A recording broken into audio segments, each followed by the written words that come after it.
Three,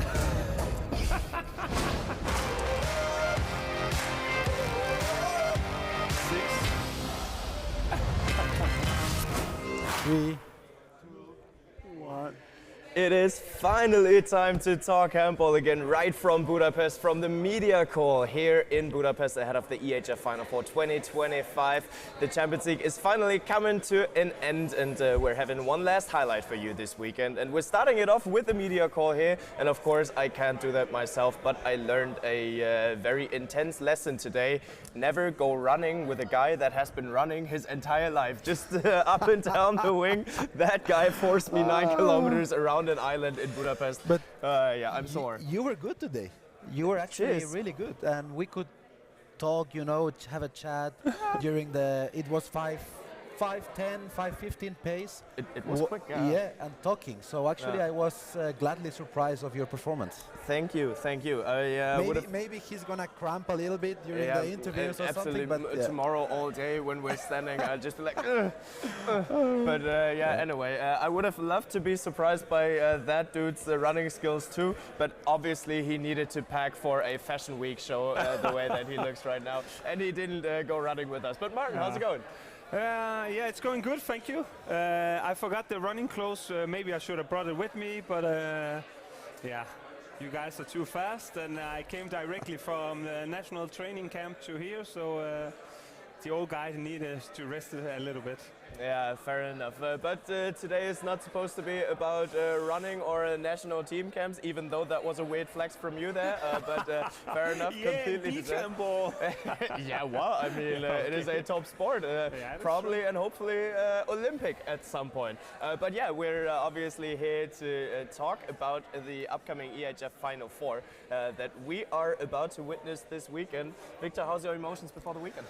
I'm just super excited. You know, these events are amazing. I think that handball is growing and growing after these events occurred in men and women handball, and I'm just looking forward for the games to start and looking forward to hear what the players and the coaches can tell us. You know, about the preparation, about how they are feeling before the games, and yeah, I'm super happy to be here. Yeah, and at first, of course, we got to start with the location here. So being in Budapest, Martin, how do you like it? How do you like to be back in Budapest? It's your 3rd year in a row, right? I think it is actually. Yeah, it's great to be back. Last time we broke the world record in terms of spectators also. And I think it was the penultimate time. Okay, then yeah, I'm mixing it up maybe. I don't know.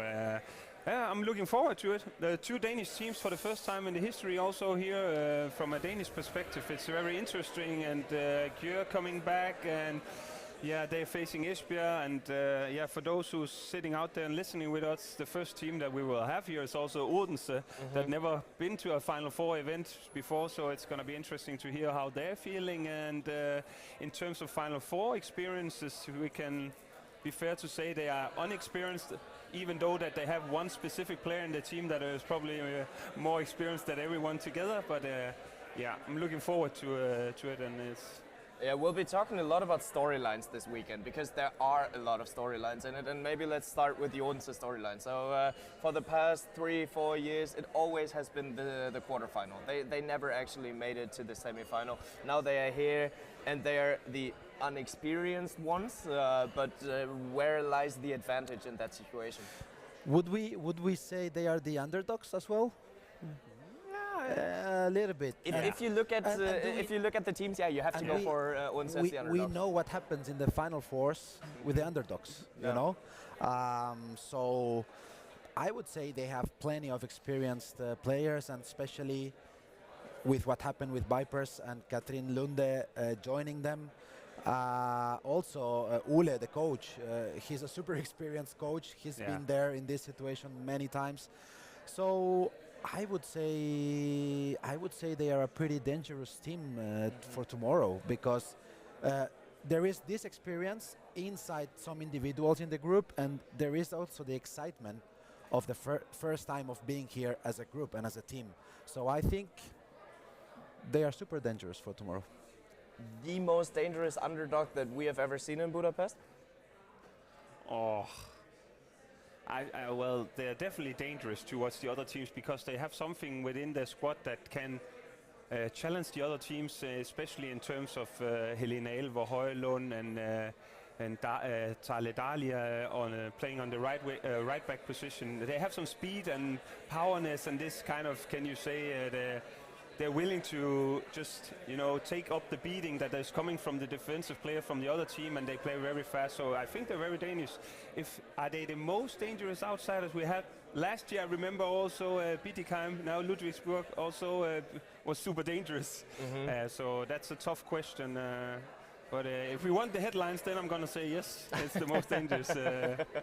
But yeah, I mean, if we're looking at the field of participants, you have to give them the underdog role, because Metz comes in here with 15 unbeaten games in a row. Esbjerg has been in the final for the past 3 years. They are basically always just one goal away from the final. Gjør, I don't need to lose words about Gjør, and then, well, there's only one role left for Odense. Yeah, maybe yes. But as I said, I think they have plenty of experience inside the group, starting with the coach, which probably is, the most important one. And yeah, looking forward what they are doing tomorrow. I think the first minute of the game against Metz are going to be important for them as a group. But yeah, I would say they are the underdogs. Then let's talk a little bit about the coach. Maybe we get the chance to talk with him in a little bit because he is around here too. So the principle today is we've got a full room stacked with media who are all hyped to talk to the players, and we've got, I think, 5 players each team, and the coach that is coming towards it. And yeah, we are waiting for a guest that we hopefully can have. But as you guys saw, we most definitely have the best position here. But yeah, the most interesting position in Odense might be the coach's position, because it is his last dance with Odense. He leaves the club after having been there for 2 years, I think, and now he's taken over the Norwegian national team. What kind of tournament will that be for him?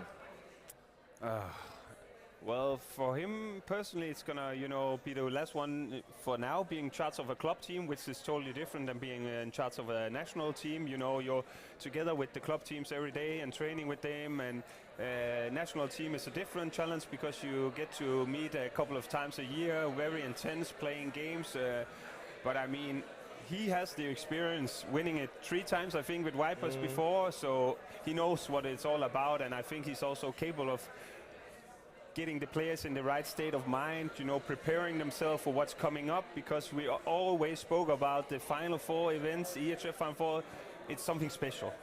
We also just had Knetlikova in the podcast speaking about it. It's a little bit, now the new tournament starts after we have had a tournament. It's the last 4 teams and matchups coming up with Metz and against Odense.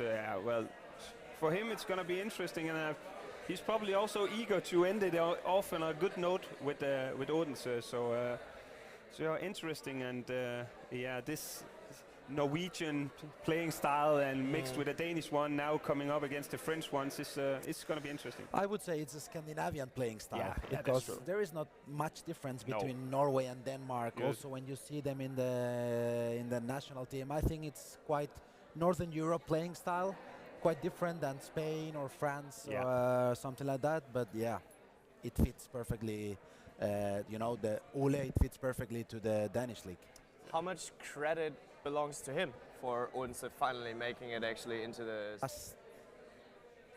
8 to 10 years. Yeah. But I think this final step to arrive here, only in his 2nd year as a coach, I would give him like a lot of credit, because I think this is what Odense was looking for when they signed him as a coach, to take this last step. And then Turir decided to retire from the national team. So yeah, I'm sure the management of the club is not super happy, but yeah, I would say Ole is one of the biggest coach in handball history. There's a big task coming up from him, taking over. Yeah. But also, as you said, with Odense, they've been, it's always the small details that are going to decide who's coming through to the EHF Final 4 and who's making it from the quarterfinal. They won with 1 goal against FTC. But always what impresses me a lot when he takes time out is just like, he's always saying, girls, easy now. He's also so calm himself, and it's like, remember good passes, and it's like, yeah, obviously they know, but it's not about reminding the players that because they already know, and then keeping in common, say good passes, run into the ball, go to this room, do like this, and all the small details. And I think he adjusted those kind of things, and that maybe is some of the difference that is made that they are here and haven't been the previous years. For me, it's amazing how cool and calm he is all the time. Handball is a sport of emotions, you know, and him as a coach, he's cold as ice. Yeah. And it fits a lot to the Norwegian mentality, but for me, it's just impressive how he can be that cool in so tense situations. It would be funny to hear what can get him really mad, Yeah. or really, up in his temperament. Because always, as Victor say, always like, easy guy. But actually thinking about that, they brought in 2 puzzle pieces exactly in that direction. So Katrine Lunde basically always has this aura in goal that she's always in control, and then Ola on the sideline. Is that maybe exactly the puzzle piece that Odense has been missing?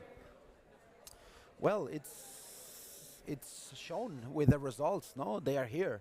Yeah. So I would say yes, of course, because we have the club here competing for the most important trophy of the year. So yeah, why not? Yeah, and I mean, Ole has been in the national team for a little bit now already. But he will be facing some of his players tomorrow. So, not tomorrow. They are facing Metz. I think Metz is not that Norwegian. Exactly. But in Esbjerg and in Gjør, Either team they will play tomorrow. Yeah, it will be some of. there will definitely be players in there. Yeah. So, is that a disadvantage for Ole? I don't know if it's anything. I would say it's an advantage for the coach, but then we always speaking about also when we had players coming in knowing goalkeepers and the other way around. It's the psychological about thinking. He knows what I'm doing, so I'm changing it because he knows it instead of just doing what you always do, which works. Let's be honest, in Norwegian women handball, they are doing pretty okay in general. So, yeah. So, I mean, for them to change whatever is going on, it's like just keep on doing what you do because it seems like it's working pretty good. Yeah. So, and that's the mentality about it, because Ole will obviously know something about them, but maybe it's also the other way around, and that's the small things within the games. I would say it's more advantage for Ole. Yeah, for Ole, yeah, I agree. You think so? I Yeah. think Why's so. that?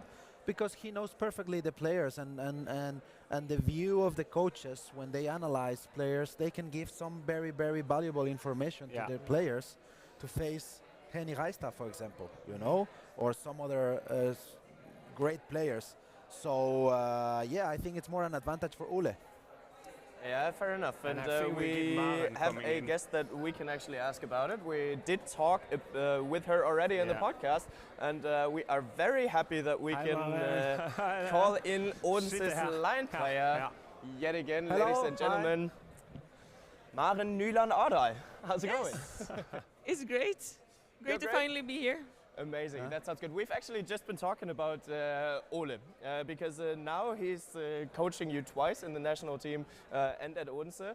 And Victor said that it's more of an advantage for you guys because he can give specific information about the players that you guys will be facing on Sunday. Because at Metz there are not too many Norwegian players, but whichever team you will be facing on Sunday, there will be some. Yeah, you're right. But I also think that we have a lot of experience in the team, and players, we have played against all of them in the national team. So I think it's also good that we have the experience to how it feels to face them on the court. And I will give away all my secrets when it comes to Sunday. It doesn't matter if you're Norwegian or not. We were talking about that you have a lot of experienced players in the group and also in the staff that has faced this kind of situations, this kind of games, Final Four, but not as a team. For Odense, it's the first time that you're in the Final Four. What does it mean for the club to be here? It means a lot, and it's a huge goal for the for the club. And I agree with what you say, that, and we have been talking about it in the SEC the same way, that we as a team are pretty new, but we have a lot of experience in the team as individual players. So in that sense, okay, we are underdogs, but I really believe that we can do it, because a lot of us has done it before. But it's true. I think that we can come together as a group and share our experiences and do great. For me, it's also a little bit of the big questions that you guys came up with, because I know you qualified for the Danish Championship, the final. It's the first time here. How are you feeling in general? How is it to be here? It's a big dream for me to be here. I got so emotional when we won the quarterfinal in FTC. Just because, for me personally, it's the one thing that I'm missing to experience. And we were so close last season, and we were the favorites against Bittingheim in the quarterfinals, and we went out anyway. So now it means just more to, and it's also a feeling of relief. Because okay, finally we made it. We are here. Exactly. And now we're here, and now it's all about getting our potential out. You have done great things in the national team, but I can tell you that as a player, there is nothing like a Final Four. Nothing. No other championship. This is just so special, and I just hope you can enjoy it the way it has to be enjoyed. That makes me even more excited. And I think it's true, because you spend so much time with your team players. It's different with the national team, of course, a different feeling, but this is the friends that I am with all the time. So, Yeah, and I mean, you probably have seen it throughout the last years, at least from home, and now you're finally there in the MVM Dome. What do you expect from the arena? What do you expect from the crowd? I expect huge pressure just coming from the crowds, and I will for sure enjoy it. I'm hoping that it will give me the same feeling as in the Olympic final, with 27,000 French men screaming at you. And then you can, and now it will be mostly Hungarians probably, but then you can decide to either feel scared about it and nervous, or you can just smile and be like, oh my God, this is amazing. And I get goosebumps just talking about it, because it's more a Viking mentality, right? But maybe there's also sometimes a motivation for players to prove the spectators wrong, if there's more from the Hungarian or the Győr fans to say, okay, we're here to our Mets, even for you guys tomorrow, to show, okay, you're cheering for them. Now I will prove you wrong, and maybe we are, not that many spectators, and we're here for the first time. But we will, that feeling in the body. I will show you guys that. Yeah, we can do this. Yeah, and I mean, lately there have been a couple of encounters with Esbjerg, and there will be some encounters with Esbjerg, but eventually there's two Danish teams. And do you think that the fans at least will work together in the semifinals? I hope so. In the Danish league, no. They are not working together at all, but it would be a dream to get two Danish teams to the final, of course. Yeah, and also having in mind with the championship in Denmark, then you actually get to play against Esbjerg a couple of times. But I think whoever joins you in the final, if you get there, I mean, you will face them. But it's going to be interesting to see if the Danish can work together, even though that it's Esbjerg, it's in different clubs. But you are looking forward to it, huh? Well, I'm Danish, so obviously I hope for it. I hope for the Danish team to qualify. Let's be honest, even though it's a difficult task. But for me, if you ask me, the dream final would be the two Danish teams. I want to touch a little different topic here once again, because that's what we started with our talks here today.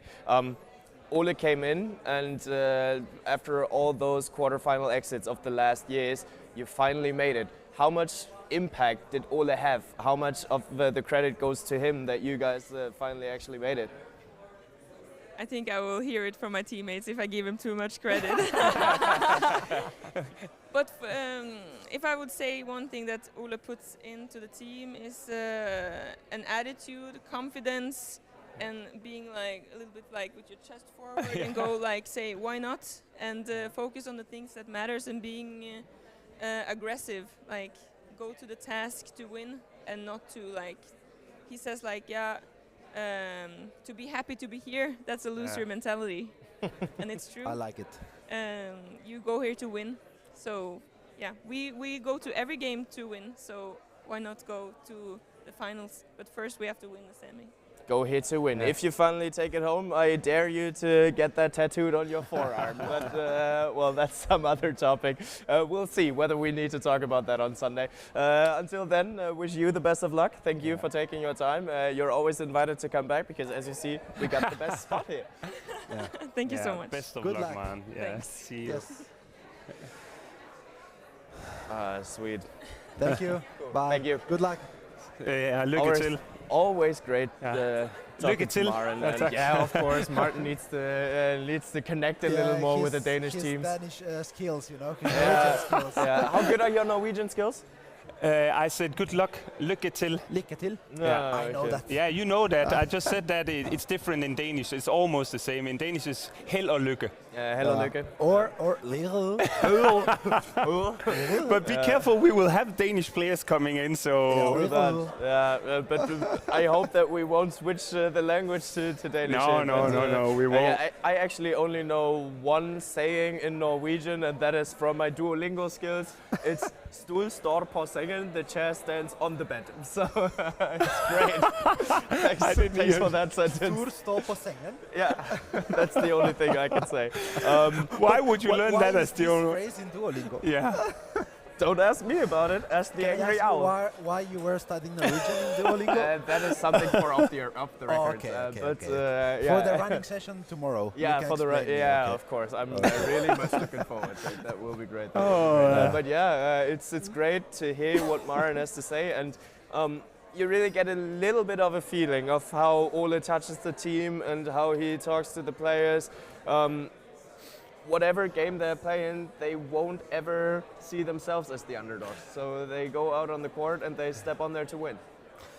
But you know, the body follows the mind, and you know, now she has told us one thing that Ole is bringing to the team, and I don't know Ole as a person, and now that she's telling that, I'm not surprised that if he is capable to introduce this thought inside the minds of his players, that's why he has all this success. You know? There are some persons that even just their presence can just give out some, attitude, and we speak about it often also with goalkeepers, that the presence of Percy Vargas or Landin is already, the players get scared just by seeing them, and maybe as a coach he has a presence that says, hey, go out, enjoy, as Maren said, put your chest out there, and then, play with confidence. But yeah, also I could feel for Maren, it's a big relief. She says it's the only thing that I'm missing out.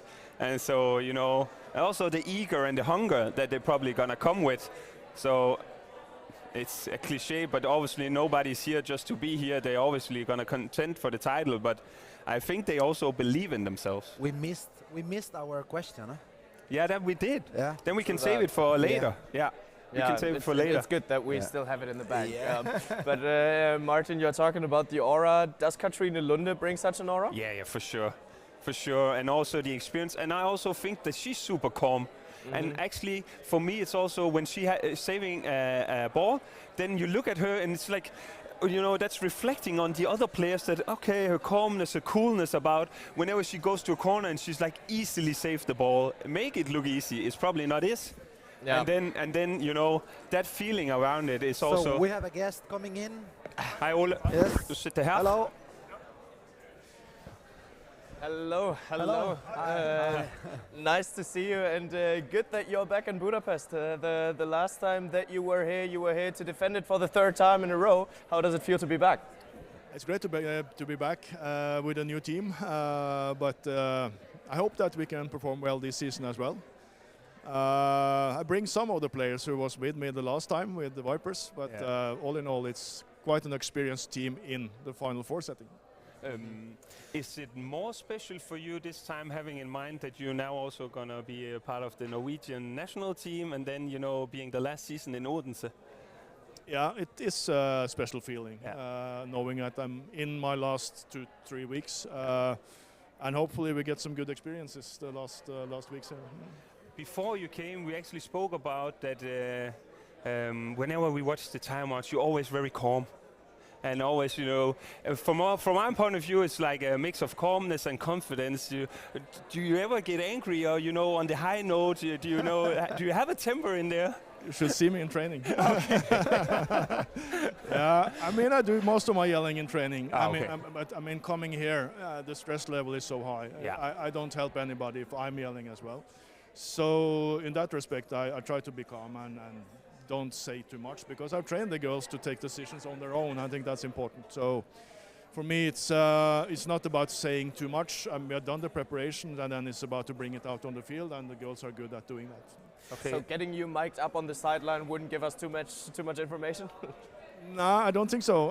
But I mean, if you mic me up at halftime, it could give you something. But I'm not always that calm. No. You just said that as a team, you don't have this experience in this kind of events, but you have individuals. We were talking about this earlier. Do you feel the team is prepared for what's coming? Because I think that this event, you've been here, and I was in the Final Four as a player. I think, in my opinion, there is nothing like a Final Four in handball events. So do you think that the team is ready for this kind of atmosphere and pressure? That will be interesting to see. I think we are prepared well, and I think that those of us who have been there before have told the players who haven't a lot of things. And a lot of the players have the similar experiences with the national teams, but not with matches 2 days in a row. So hopefully, I hope that we have prepared well. Hopefully we can see it, but you never know. That we will see on the match days how we react. Also, we know that at the end of the season you will finish with the club. You will go to the Norwegian national team. Congratulations for that. Also, it's a big pressure for you. So you arrived here in Odense, and I think that what they were looking for was to give this next step to come here. And in the second season, and with your staff, you did it. Do you have this feeling that you will leave here a slightly incomplete work if you don't win this Final Four? It's a big pressure if the only goal is to win the Final Four, and I don't feel that in Odense. There are still some steps for us to take to say that we are the best team. So we are the challenger in this situation. Although the club is very good, it's working and will be part of this level for the next years for sure. But I don't think that we can say that it will be a big disappointment if we don't travel from here with the gold. Hopefully not. We'll see. For me, I would also like to say that from the outside, when you look at the Danish competition, you lost against Nykøbing in a game where, with all due respect, there was not that much to play for. Before that, you were undefeated, and also against EHF you drew and won there, and you were capable earlier this season to win away against Gjør. So it is also a team that's coming here that has belief in themselves and confidence, even though that is the first time that, you know, Odense as a team is qualified for the Final Four. I think this season, if you compare to the last season, we have had some very great matches where we have been very good against the best teams in the Champions League, and this gives confidence. We haven't won them all, but still we can see that our high level or top level is very good. So it's about reaching it for these matches. Cool. Then good luck for the last rides that you are going to have with Odense. So there are a couple of tasks still coming up. Wish you the best of luck for that. Thank you for your time, and best of luck. Lykke til. Yeah, lykke til. Helle lykke. Still a Danish team. Helle lykke is Danish. Still a Danish team. You all speak Scandinavian, that's perfect. Yeah. Hopefully I am. Hopefully I am. It wouldn't be great if I wasn't capable of speaking Scandinavian where we were. But it was a compliment there. I actually just found it amazing that Victor goes in like, oh, well, yeah, the pressure is high, but will you be incomplete if you don't win the Champions League title? I think it was a good one because compared to that, Odense they have their ambitions to go there. I know they haven't made it before, but they've been very close, and now he's the small steps, and then if he doesn't, then there must be something in him saying, oh, give me one more year, then I can make it, you know. So, but I mean, on the other hand, he got an opportunity with the national team that you never know whenever you get again. So probably that's why he's taking over. Otherwise, I would imagine he would have stayed in Odense. Yeah, I think so, of course. It's the biggest job for a Norwegian person to get. Obviously, the national team. If not, then I think he would have stayed in Odense. And if they don't achieve it this year, then. But let's see. As I said, it's most dangerous underdog we ever had. Yeah, probably. So, well, let's finish our Odense talks because we are getting close to 12:30. That means the next team is just around the corner. Esbjerg will be up next. But I have a challenge for you. We are finishing the talks of each team with the final placement that they are going to get over the weekend. Victor, what do you think? Odense, where will they land? Semi-final against Metz. Potential final against either Esbjerg or Gjør. That would be the matchup in a bronze medal match too. Should I start? Yeah. Second. Yeah. Odense, Okay. Yeah. second. I'm gonna say the same. That takes a little bit of pressure off of me because unfortunately I'm going to say fourth. I'll say Odense will end up being fourth. I would love to see them go into the final, but yeah, I don't know. It's just the first time in Budapest that will do something to you. It's super interesting because from both semifinals are like, I said it also in 50-50 maybe. Maybe Gjør are bigger favorites than Metz are probably, or Odense are against in that matchup. But otherwise, I see it as two super equal matchups that we're having.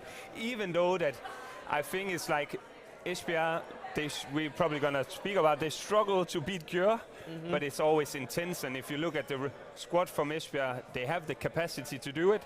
But yeah. Oh, I just think that Odense has been doing very well, and I think, you know, with Metz having a couple of players out and Odense, the way that they can play, yeah, it's gonna be interesting to see.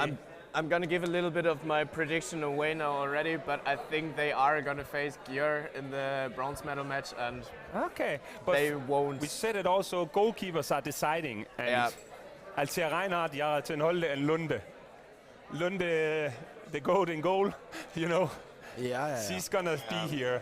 We've got some more time to talk about it tomorrow. So when we will analyze the matches, because we're live tomorrow on EHFTV.com. You guys can follow along and watch the three of us and Barbara Arnhardt, who will be completing our squad.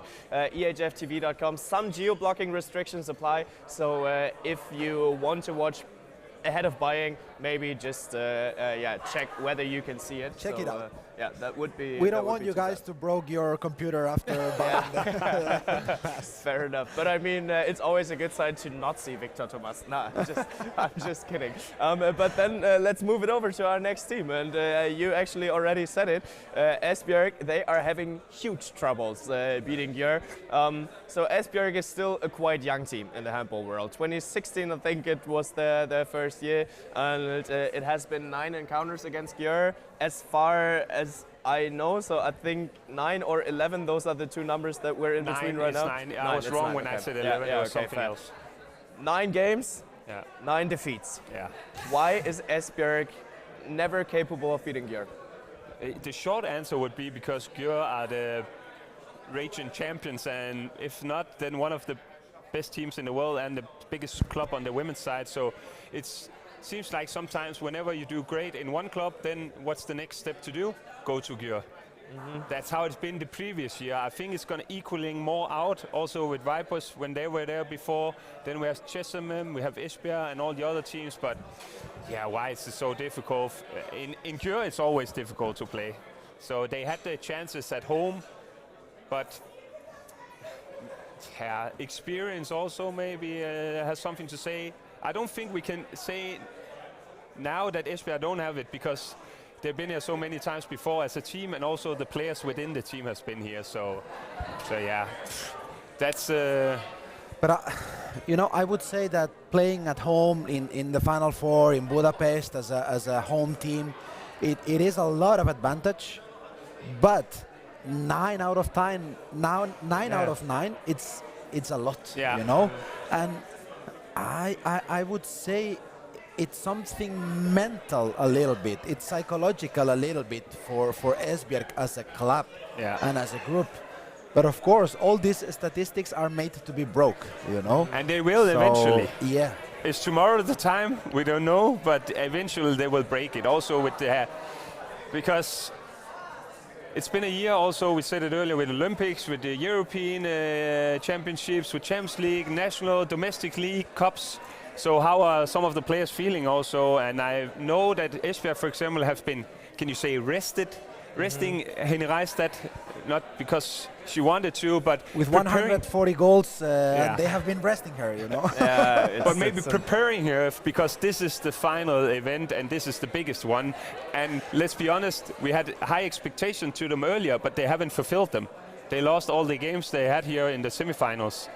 So I think they won bronze last year, but besides that, then 2 times 4th place. So when I looked in their eyes last year, I was like, okay, they're gonna come back and they're gonna, be hungry for something else and a different outcome.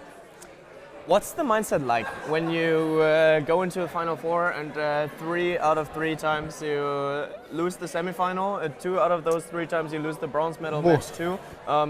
Does it intimidate you more, or does it get you even more started? That's a hard one. How would it be for you? For me, it would have been a big motivation. But sometimes as a group, what the individuals are thinking by themselves is not what it's not the vibe in the group, you know. For me, it would be a big motivation. But that's a tough one, actually. I don't know what to answer exactly, because I think it's heavy to change the momentum, you know. And Esbjerg every time is coming here, maybe they feel a little bit this bad momentum that they are having in the last Final Fours here. So that's a tough one. This is something we can ask to the players, I think. Is there some advice to maybe even get that hunger going, or is that just something either you are that way or you aren't? No, because it's something very personal, you know. Everyone has their own techniques to motivate themselves and to be focused on the game and everything. So for me, for example, it was to have a very clear routines. You know, the routines, it made me feel I was mentally prepared for the game. If I was forgetting about something in the middle between when I'm waking up and I'm starting the game, it was like a wake-up call, like you are not mentally well prepared because you are forgetting some things that you have to do. Yeah. So I think it's a very psychological thing. You wanted to add something? No, it's just interesting that what decide these big games is probably often the small details. It can be 2 saves more from the goalkeeper, missed penalties when you're 1 person up, 1 less, and all those things. But so is Esbjerg also saying to themselves, what we have done is super good. It's just a matter of the small details and improving that, or are they, preparing themselves to maybe mixing it up, trying something differently in defense, or is it 7 against 6 more, or because they have a struggle against Gjør because they cannot at the moment seems to crack the code. So are they mentally saying, hey, we need to change it, or are we believing ourselves that much that we have the capacity to do it and then just adjusting the small details? That is also interesting to see if it's such a big topic or is it just details. Yeah, and I mean, the man to get these small little adjustments, he has been replaced apart from last year's EHF Final Four. So last year we've always been talking about, last season under Jesper Jensen. What would that be? And those last 7 years that he has been in the club, he did leave a footprint there, but Thomas Axner took over, and now he's back. So we definitely can say it was a successful first year for Thomas Axner in Esbjerg, or what's your I would say yes, because it's very difficult to be here, and I would say, of course, as a club, probably they want to win, and also in the Danish league they want to be ahead of Odense, but I would say that overall it's a good first season, yes. Fair enough. Ja, du må gerne. Du kan sidde Hello, her. hello. Hey, hey. Værsgo. How's it going? How do you feel ahead of the EHF Final Four coming in? I'm feeling great. It's been a long road here, so I'm happy to be here. Oh, how did you arrive? Did you come by plane at least? Yes, Yeah. we drove by bus for 4 hours, and then we came by plane, and then we were here last night at 9 or something. We've actually just been talking about Thomas Axner taking over, and his first full year at Esbjerg is just about to come to an end. After 7 years of Jesper Jensen, what changed for you personally? A lot of changes has been. Of course, a new coach will come with his own principles and his own concept, and we had to get used to that in the beginning. And I think you could see that when we played the first matches in the Danish league. It wasn't perfect. It's still not perfect, but I think we have come a long way. And we know each other now, and we know what Thomas wants, and it's much easier now than it was in the beginning. So in terms of speaking in a matter of change, Jesper went out, Axner came in. Your chapter with Esbjerg is also ending by the end of the season. So is this time more special for you because? Yeah, a lot of things is more special for me now okay. because it's the last time in Esbjerg, and I have had 5 great years. Even though I had a ACL injury, I look back at these 5 years as high in my career. Yeah. So of course it will be emotional, and it will be very hard to say goodbye. So hopefully we can end on a high by taking the trophy here. We were discussing that as a group, Esbjerg has been here for many years already, but this semi-final game has been always very tough, you know. Of course, you are facing arguably the favorite and playing home. As a team, psychologically, how is Esbjerg arriving to this event after being defeated 3 times in a row in the semi-final? Because I think it's very difficult to change this momentum sometime, and it's a group feeling.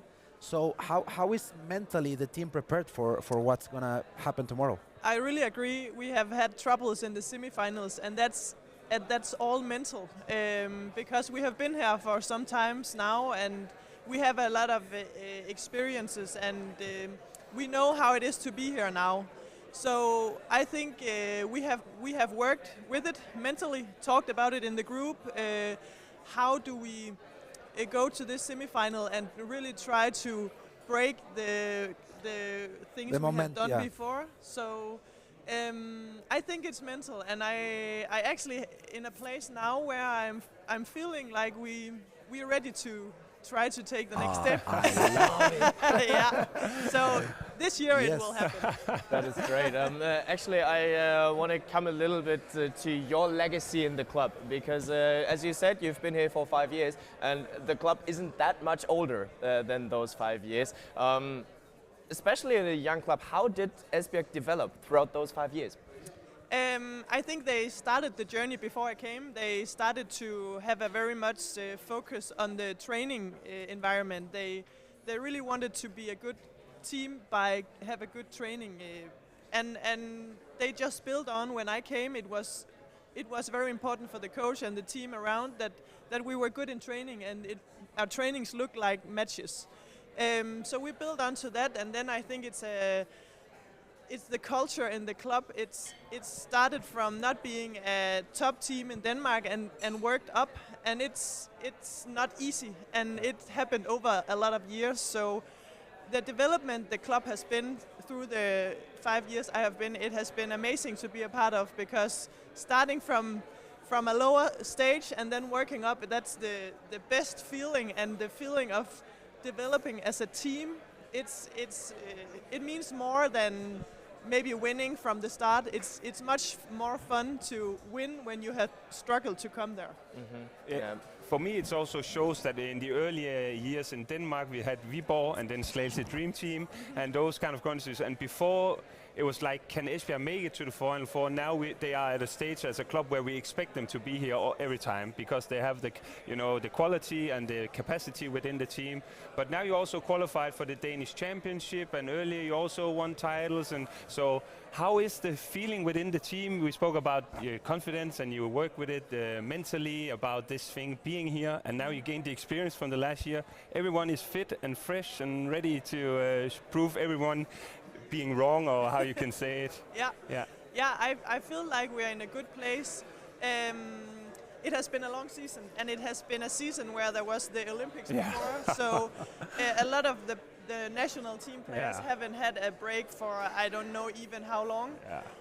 So of course the mental tiredness is also something that we have to talk about and work with. So we have already done that, and 2 matches in this weekend shouldn't be too tough for us to perform in.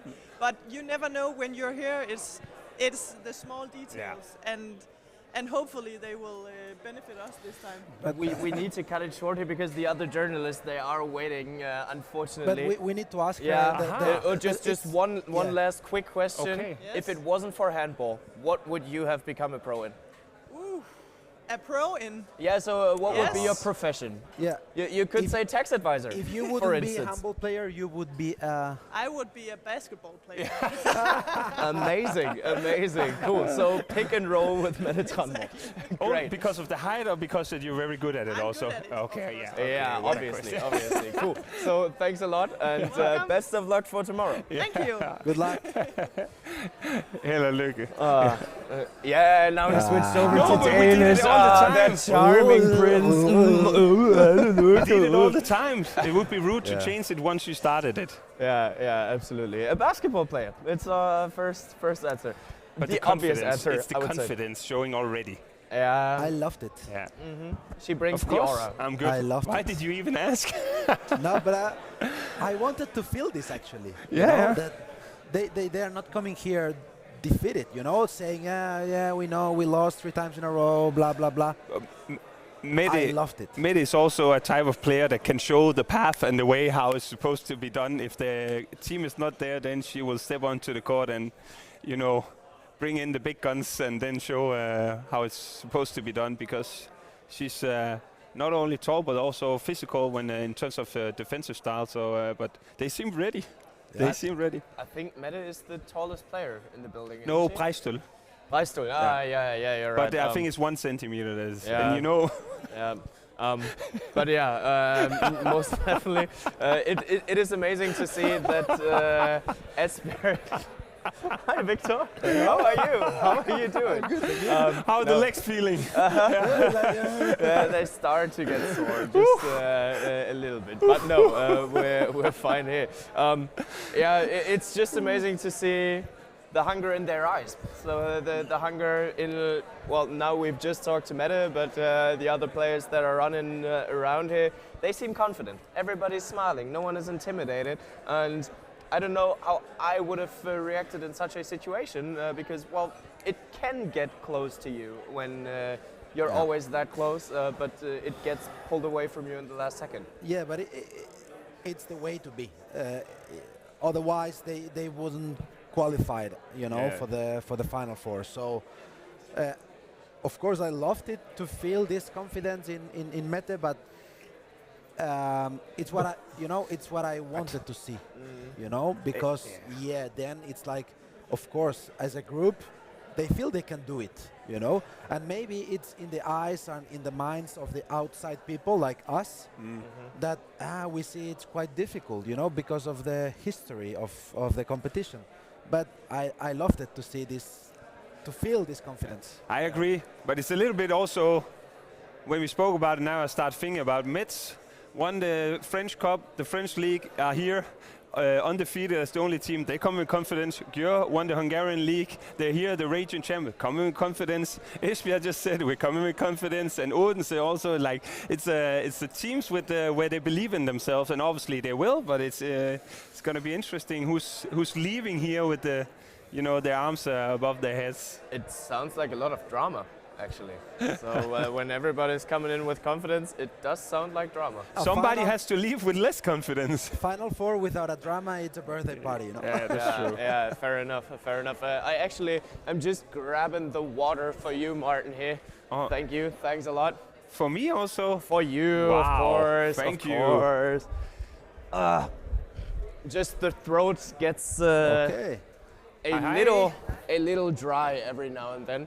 But now that I have it, it's actually just freshly brewed. Do you want a glass of water? Thank you. I have no water. Perfect. There, but, And I can drink Perfect. some later on. Yes. Nice. How's it going? How do you feel ahead of the weekend? I feel very good. Very excited. Nice to be back here. Yes. Because that is the big story above Esbjerg, that you guys are back despite of the coaches change, and well, with your history in the Final Four tournaments, we have just talked to Mette about it. It can get intimidating when you're always in the semi-final, but the final step is being taken away from you. But how do you feel? That doesn't take anything off of your confidence? Like, of course, the statistics against Gjør is not the best. But no, I actually feel quite confident that we just have to go all in and play this first match as kind of the final. So there will be nothing left and no regrets.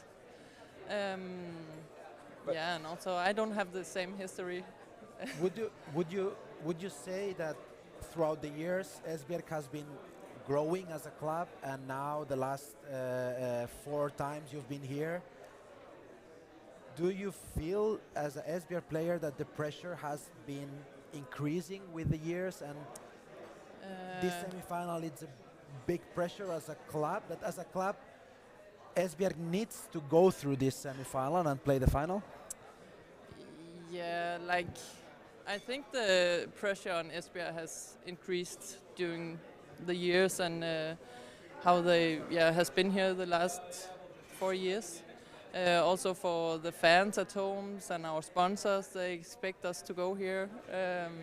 So that's kind of a pressure during the year. And of course it would be the next step for the club to go to the final. And I also think that's And do you enjoy this pressure? Yeah, I like these games. Yeah. It's more fun than playing. Like we had some in the Danish competition? the Danish the playoffs, yes, where it didn't matter, and it's harder to play that kind of games than this matter, and I think it's so fun to stand in front of all the fans and a full arena and just trying to enjoy it. For me, it's also about eventually, as we said, eventually the statistics needs to be broken. Yeah. And maybe this is the weekend to do it. From a Danish perspective, we don't mind. But it's also maybe it's also one of the reasons why you changed from Gjør to Esbjerg. Also being able to get Esbjerg, the step further. And as I said, we're also at a stage now with Esbjerg where we always expect them to be at the Final Four. Before it's more like, can they make it to the Final Four? Yes. Now they have the quality, and we're also like, I think Esbjerg will be there. And now you're here, and is it for you, do you bring some kind of extra knowledge into it because you know Gjør from the inside also? I'm trying to bring a little knowledge, Okay. but they also know me. Yeah, And that's true. we play a lot of the players with the national team and so on. So we know each other quite well on the individual plan. But you're talking to them. Yeah, sorry. Cheers, We thank you. know each other quite well on the individual plan. So it's more like, I think, margins that's gonna and the small details that gonna be the different. The other years, now I've been with Gjør, but Sandra has been a difference. A match winner a couple of times, and also the last game we played in Esbjerg, she was very good against us. I don't know what she has against Esbjerg. So at least we have to solve that. They have it against a lot of teams as well, not only Yeah. Esbjerg. Don't No, make it personal. it's true. But actually, from your self-perception, as Martin just said it last year, you were on the other side, Yes. and always, when you're in the Gjør jersey, you're the favorite. So Yes. there's no way around it. Did you feel as the favorite last year, and do you feel as the favorite this year? Like last year, I 4.5 feel there's a games. lot of pressure on Gjør, and Slit. of course they are the favorite this, and I also feel they have a little favorite, or are the little favorite this year. Yeah, fair enough. And we can introduce another guest here, Michaela. How's it going? It's going fine, thank you. That sounds great. Yeah, we've been talking about the roles. Do you feel as the favorite going into the game against Gjør tomorrow? No, I would not quite say the favorite. I think, yeah, we have played against them a couple of times now and haven't won. So, and also they are playing here in Budapest with a lot of spectators. So, I think it's okay to say that they are, yeah, favorites. Yeah. I like it a lot that we're having the two of you sitting next to each other because you have been in the club for quite some time now, and you have been experiencing all those semifinals in the Champions League too. You've experienced it from another perspective. Do you think that you guys have the same mindset going into the game tomorrow, Michaela? Yeah, I think so. I mean, last year it was a really close game. And I think that we have talked about like the experience of winning the last minutes and how you are going to do that, and how we did it last year. So she has some experience with that. So I think, and hopefully the game tomorrow will be really close and a nice fight. So I think it's really important that you know what to do in the last minutes. Yeah. I actually have a question regarding, because I think sometimes meant in a positive way, that you go a little bit under the radar in terms of what quality you bring to the court. I think you're performing very well. Do you have a favorite position on the court? Because it sometimes seems like, okay, we put Michaela here, she fixed that. We put her on the right back, she's going to play that. So do you have a favorite position yourself? Do you prefer to play left back, or is it playmaker or right back? I think I prefer left back and center back. Okay. But I also like playing the right back, so As long as you're playing. yeah, Okay, okay. yeah. In every position, the ball is going through her hands a lot of times. So it's not a wing You saying player. as a wing, you saying as a wing, you Yeah. used to only get it in whenever the backup player plays you. I told you many times I was underused in my whole career. Yeah, you should know? have been a right back. Yeah. That's true. That's true. But yeah, Line, what kind of advices can you bring into the team, especially from your experience from the last years? Oh, I think the most important advice is to take one ball at a time, be in the present, and be focused on what your next job is. Fair enough. That's where I get the sign to only take one player at the time, and we gotta release you. But we're releasing you with a question. If it wasn't for handball, what would you be? If it wasn't for handball? If you didn't play handball, what else would you be doing? Like, what would you... If you wouldn't be a handball player, you would be... Mette Tramborg said basketball player. It could also be a doctor or a teacher or... No, I would go into athletics. Athletics, okay. Yes. Okay. Track and field. Everything with sports. Yeah, more jumping, I think. Sprinting. Okay, Yes. okay, fair enough. Cool. Then have fun at the media call, and good you. luck for the game tomorrow. Thank you so much. But Michaela, we are keeping you here for a second. You can just move a little bit, Getting closer a little bit. So for you personally, this Champions League season, you scored 64 goals already. In the Danish national team, you played the most minutes on the court in the national team. Has this been the best season of your career so far? Yeah, maybe. I think it has been a really nice season. Also, as you said, with the national team, playing a lot and getting a bigger role. And also, I think during the season that I have also, getting a bigger role here in Team Esbjerg. So, so far it has been nice. What would you say that the team has changed after the changing of the coach, after Thomas arrived, how the team has changed and how this can help the team to finally try to go to the final of the Final Four? Yeah, first of all, it has been some really nice years with Jesper, but it's also good sometimes to try something new. And I think what Thomas has brought in is like we are more aggressive in the defense. which I think is good also to do that and getting a little more forward in the defense. And I also think that we have played a little bit more on our contra-attacks, which I also think is really good. So yeah, I really hope that that's a part that can change it for us here in the Champions League Final Four, because yeah, we really want to take the next step and get into this final this year. Yeah.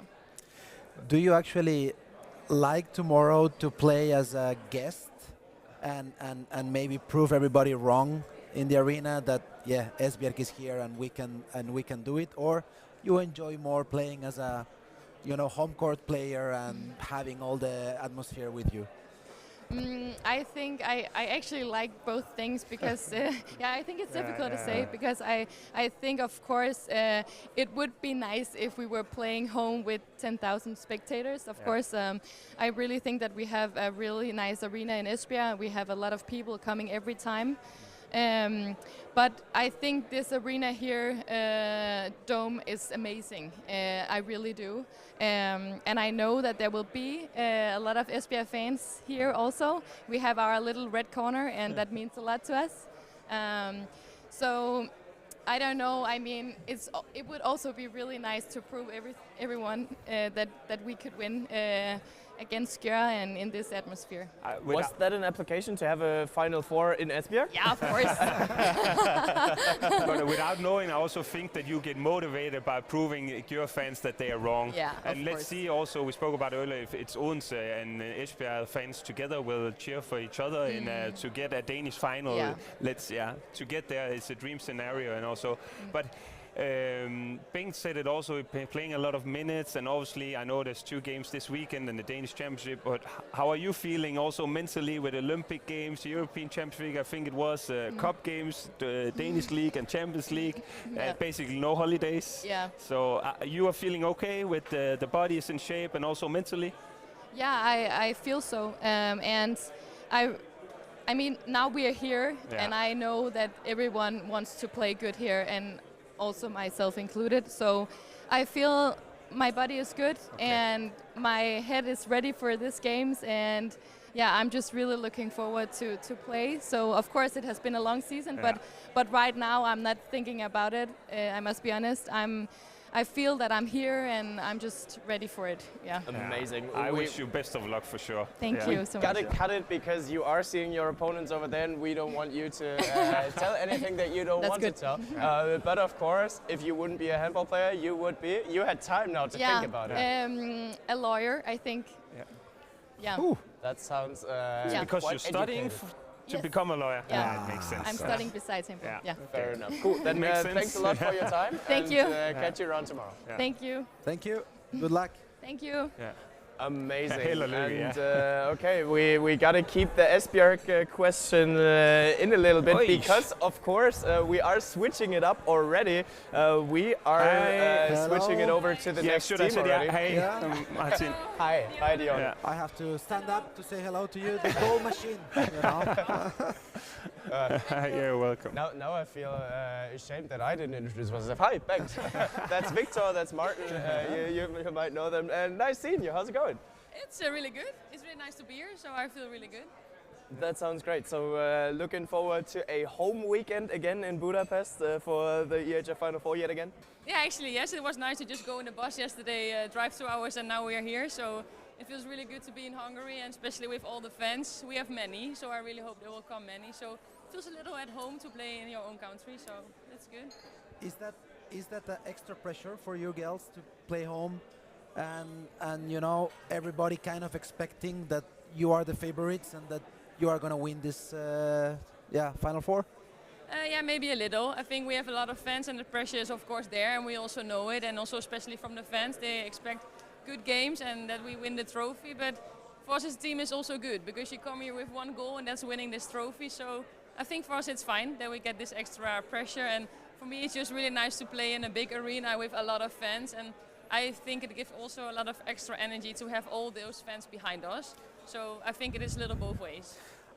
I don't know if you know this, but Gjør has played 9 times against Esbjerg, and all 9 it's a Gjør victory. how do you feel about these numbers? I don't know. It's a nice way for me. This is nice that you're in this Gjør team and that they of course had a good pass. But every game is a new game, so I don't think we should look so much what they did before. But of course, it gives a nice feeling, and for me, it just gives a good feeling to be in a team who is really good, has a lot of experience. Because it's my first time. But yeah, it's a little crazy if you think about this. That it's this number, from the last years. Because that was actually, I was thinking about you, first time coming from Odense, and now Odense is also here. Maybe that's going to be the dream final for you, to play against Odense in the final if both teams get there. But how is it for you to also, have you prepared yourself mentally to be here, being in the arena, you know, with the pressure coming in and stuff like that? I think it's a little also hard to prepare for something you haven't really experienced. And for me, it's really nice we play in a team with so many experienced girls. So of course we talk a lot about it, what to expect, how it will be, and it's such a big event. But still, it's hard because you haven't experienced it. So I really just try to be really open-minded, and just see how it goes. And at the end, it's handball. And I just try to do my best at what I did like the whole season, and I just don't try to think so much about it. But I think it's amazing to play in like this event. It has been a dream to play the Final Four, so I just really try to enjoy it and play as best as I can. It's actually just handball. We have a message coming in for you there from a national mate from yourself, Luke Steins. Big weekend ahead at the EHF Final Four in Budapest. Metz, Odense, Gjør, Esbjerg. Who's your pick? Hey, I cross my fingers for some Dutchies. Some Dutchies, okay. There are many here. Hello. Why not Gjør? Luke, thank you. No, but he was very ambiguous. He's really natural. Political there. Yes. Well, but it's still sweet to get a message from him.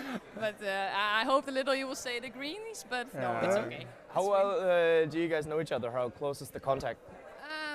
Not so close, of course. When we see him, of course, we'll have a talk, but I don't know him that well. Of course, I really follow him. I think it's really impressive how he plays and in the club he plays. But we don't meet the national team so much, actually, so we don't know them that well. But in terms of also impressive, I also think that you have had an impressive season with Gjør and also taking over the right back position. How has it been for you going from Denmark and now going to Hungary, and as Victor said, playing under pressure? Because if there's one thing they expect in Gjør, the biggest club on the women's side, is that you win and you win everything. So how has that been for you, also going from Denmark? I don't know if that's more similar to the Dutch culture and then going to Hungary. Yeah, it has been different. What you say is this pressure thing, it's a big thing. At the end, of course, it's handball, and that's what you do every day, and that's not really different. But the pressure thing, it's high. And but you know, when you come to Gjør, it's this pressure, and that you know before that you sign up for this. And I also really like it.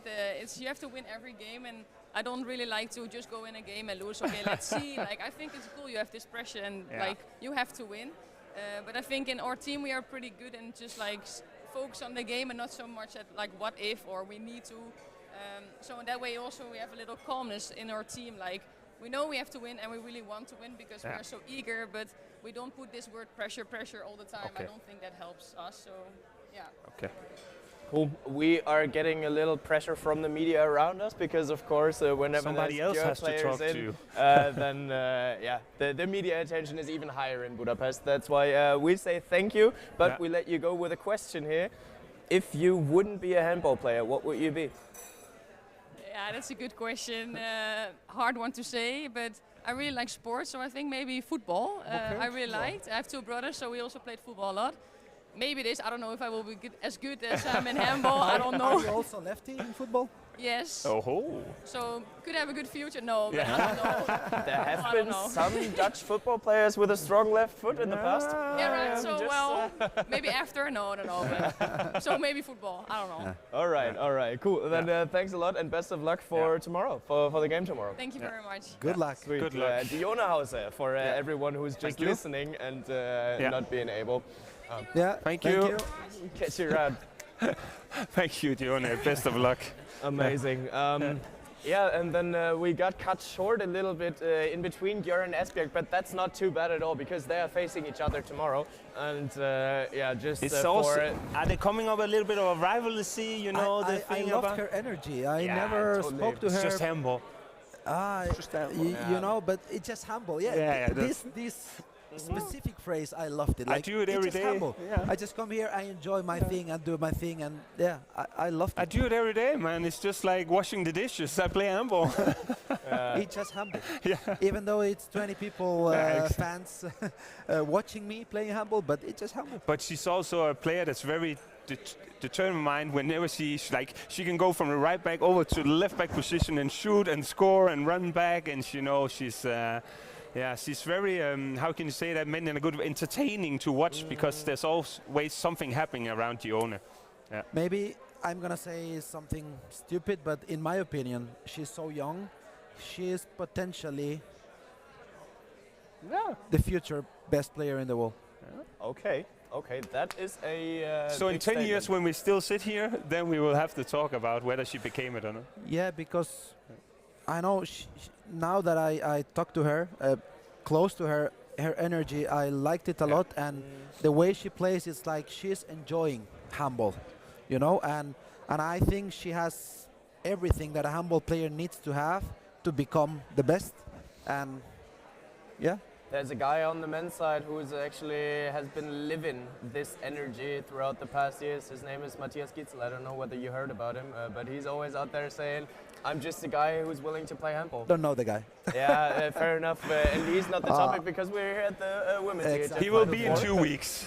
Yeah, He will be in 2 weeks. Yeah, but I mean, it's just saying that this is the mindset that gets you atop and that gets you absolutely on top of But it's of a the nice world, maybe. development for her also, you know, taking the step from Odense to Gjør, also in the national team, getting more responsibility, because before there was Laura van der Heijden also playing in the national team that played a lot, and now I think Gione is the main right back, not only in Gjør but also national team, and they are depending on her to perform. Yeah. So great player. Fair enough, but still, we got caught in between Gjør and Esbjerg, and I actually like it a little bit because, of course, we need to close down the Esbjerg talks. For the audio listeners, it was Michaela Möller who sat in between us here. I think we didn't drop the name, that's why I You maybe said it in a German way, or what? How do you Michaela. say again? Michaela. Michaela. Ah, okay. Yeah. It doesn't matter. Yeah, okay. It doesn't matter. Yeah. I think you did it Michaela good. Möller. I think you did. I bring a potato and then you try saying it. Yeah, well, you bring a potato and then I slice it and put it on top of pizza. So, That's the thing. no, but we man. need to guess what Esbjerg is ending up. where are they gonna end up? Yeah. And you guys have to bring it in a row, so you can't say, oh yeah, they're gonna become second too. Yeah, the second one is gone for you, but I'm gonna start here because I'm bringing a hot take in. Yeah, you say number one. Oh, Esbjerg is taking it home. It's finally Esbjerg time. Yeah, but that's I think I said it the last year too, before the EHF Final4. you changed your minds a couple of times. No, Yeah, true that. I mean, no. I can't say now that Cesime Bucuresti is winning. So, well, Oh, that's do I really need to tough. say what I want with my heart or the head? what you think the position of Esbjerg will be? But I can I hope think for you're- one thing I and then think you are- believe another you and thing. I think we are in the same page. Yeah, So I can hope you for guys one thing and then are- believe another thing. So you guys are hoping for the first place, but are Yeah. believing in the third? I hope, and for me, I said Gjør before the season. So why should I change the team that's here when I said it before the season just because they're playing against Esbjerg? Me too. But I want Esbjerg to be there. So, but I have to stick with what I said before the season, which was Gjør. But if Esbjerg ends up winning, it's not that I'm gonna be sitting in my bed crying because a Danish team qualified for the final, which I hope for. Yeah. But you didn't say the final position. Yeah, for Esbjerg, then they will be number 3. Yeah. Then So that implies that Mets you put on 4? Yeah. Okay. I'm changing a little bit. I would say Esbjerg is number 4. Okay, interesting. And we do have another message in from a small guy that you actually haven't heard of yet. It's Matthias Gitzel. Hey Matthias, Made big it weekend best. ahead at the EHF Final4 in Budapest. Did all handball players become politicals? Did you get one? Then not all of them did. But yeah, They then learned from you. What? They learned from you. Yeah, okay. can we get the message on the screen again? Then we are But gonna I read it out. mean, may the best Danish team win. Yeah, Mets, Odense, Gjør, and Esbjerg. Who's your pick? Luke Stein said, I cross my fingers for some Dutchies. And we have Richard here in two. Say again, big weekend ahead in Budapest. Met onze Gjörn Richard Bodo, huh? Today, Yeah. today he has a big game. He has a big Veszprém, game in Of Veszprém. Maybe he course I starts choose thinking Gjörn. about that one, and then tomorrow hoping for the Gjörn team. Yeah, Of course, he's cheering for Győr yeah. I mean, of course, it would be the Hungarian. because Matthias said, "May the best Danish team win." If we ask directly to Martin, which No, Danish you team? did it last time also on the postcard. You tried to put me on the spot. You tried Yeah, to of put me on the course. spot. That's why you're here in the podcast. Well, both Danish teams are going to the final, and then may the best Danish team win. Yeah, true that. Oh, True that. Oh. But let's stick with Gjør here for a little second, because of course we're always talking about it.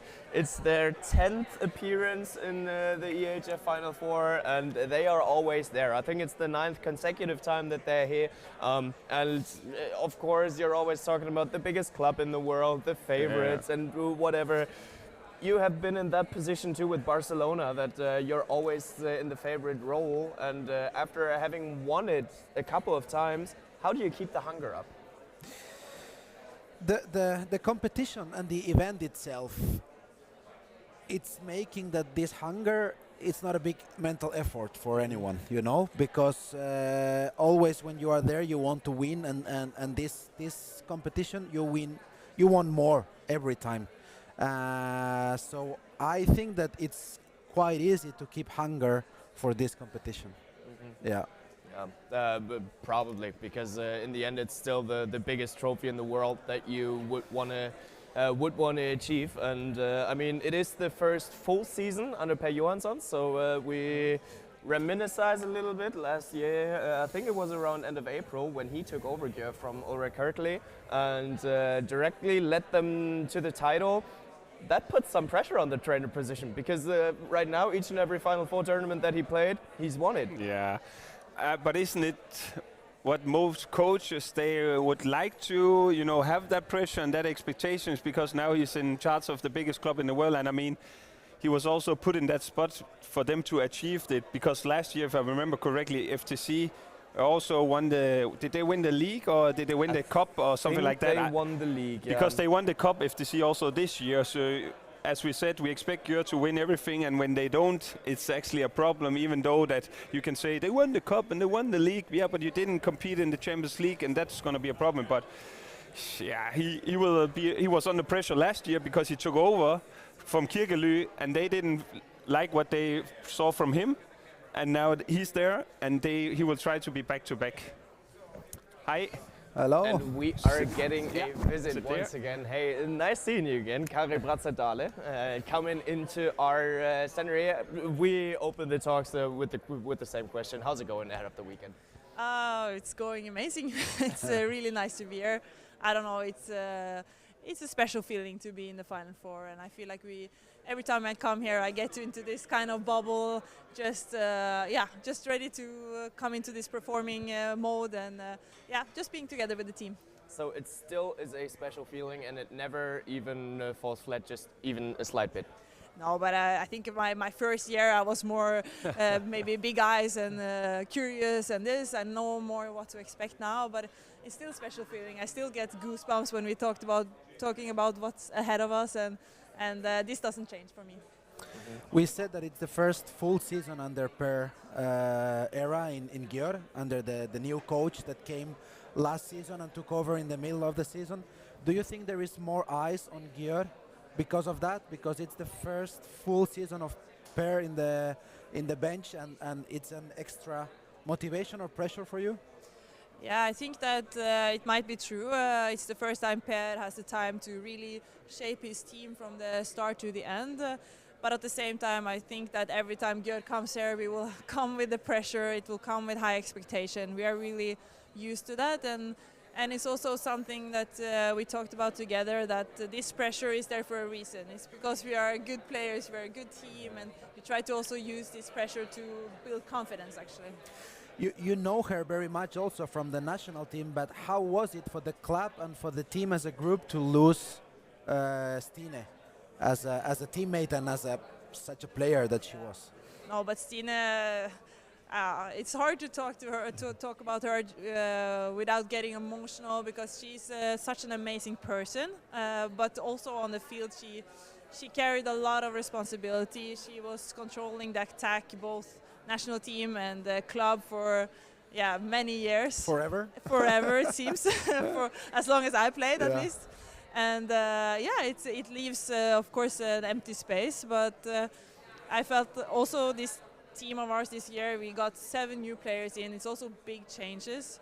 But we also grow from that. A lot of the girls, I think they stepped up during the season, took more responsibility. And we can see Kristina Jørgensen more confident in this playmaker role. Also Estelle and Seminko. So both of them, I feel like they really grow into this role this year.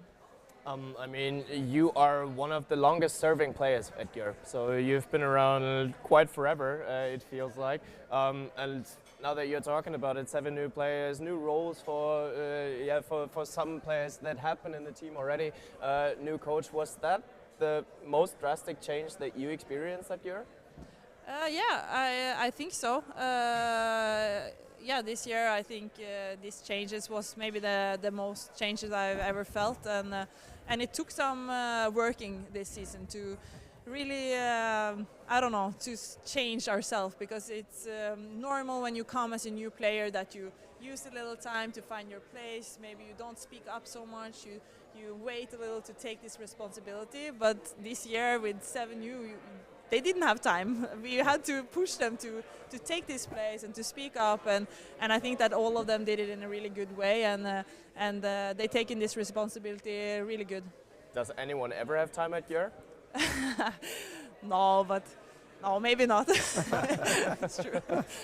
But yeah, that leads me over to the next question and the next topic, because we have been talking with Jana Knedlikova just in the podcast lately, and we've been talking about Győr as a special place, Győr as a special club, and treating people specially, and giving a safe place for women, not just in sports but in general, and that is a super important part about Győr.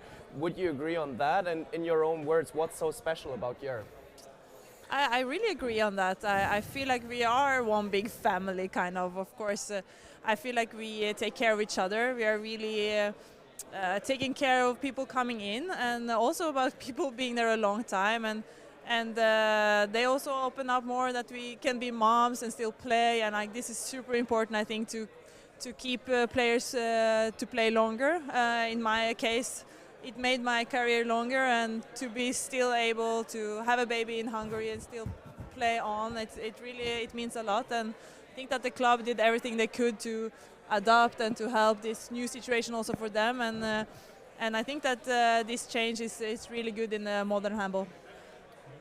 No, I'm just starting to think like I don't always feel like you get the respect that you maybe deserve, because you're always there with the national team and also with the club team, and maybe it's like, if I remember correctly, also the captain of the team. I use also, and I meant that in a positive way, because I always think like you bring that kind of warrior and quality to the court. Are you also then in this team this year feeling, with new players coming in, a little bit of the glue, trying to stick the team together, because there are new players coming in and having such a big event as Final Four is, being played in Győr with the pressure, with the biggest club?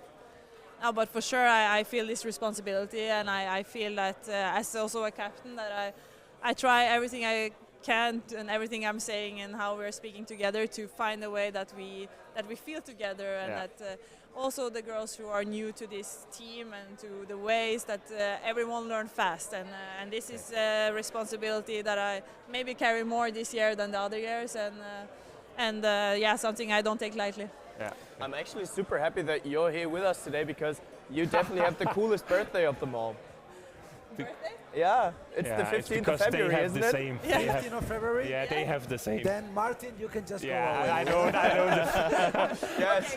Yeah. We're taking the couch. You wanted to ask something. I just wanted to drop that in, because I just got reminded of it. Huh? Yeah, it's great. The odds? 3/4 on this couch on the 15th of February. But even though Victor knows that you and him has the birthday the same day. He keeps forgetting your day. Yeah, he it's does, like he that. does, but Happy birthday to me. Last year you said happy birthday, Victor, and he didn't text you back. But you can tell them. This year he did it. He Oh, did okay. it. I love you too. I love you too.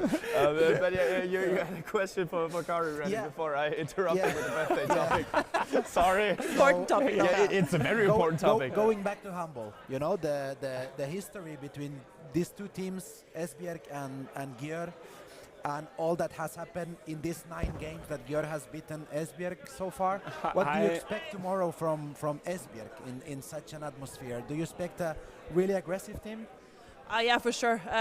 They are a combination of like Danish and Norwegian. Of course, it will be aggressive. It will be tough defense, and I expect that they will come with everything they have to try to change this last year's happenings, and we will do the same the other way. So I think it will be a crazy clash. Yeah. Crazy clash. Crazy clash. Sandra Toft actually just joined us. Yeah, Thank hello. you for being here, Martin. You're getting company in someone who hasn't, Scandinavian whose company is birthday always isn't good. the 15th of February. But great that you're here. How's it going ahead of the weekend? How is the weekend? It's going good, I hope. I hope it's going even better tomorrow, for sure. A little stressed, a little excited, but happy to be here. We all remember the last save you did last season in the semifinals. Do you feel that this weekend the goalkeepers have some extra responsibility? It's a goalkeepers weekend. Yeah. Because everybody talks about the goalkeepers' performances in the Final I think Four. it's difficult to find one Final Four the last 10 years where the goalkeeper didn't have anything to say during this weekend. So for sure we have a big responsibility, me and Hatadu, tomorrow and hopefully also Sunday. So you feel that.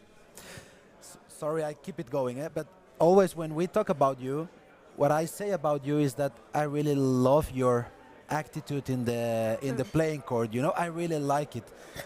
Do you mentally prepare yourself? Any special training you do? You talk with a coach, or it's just your character? I think we can relieve Kari because the press is waiting for you. But we need to ask her. Absolutely. Kari, just a second. Before you leave, if you weren't a handball player, what would you be? If I were a handball player? If you weren't? Osteopath. Osteopath. Oh, okay. Interesting. Then you can talk to the journalist about that. It's my degree. Sweet. Sorry to interrupt the question. I just saw the other journalist waiting.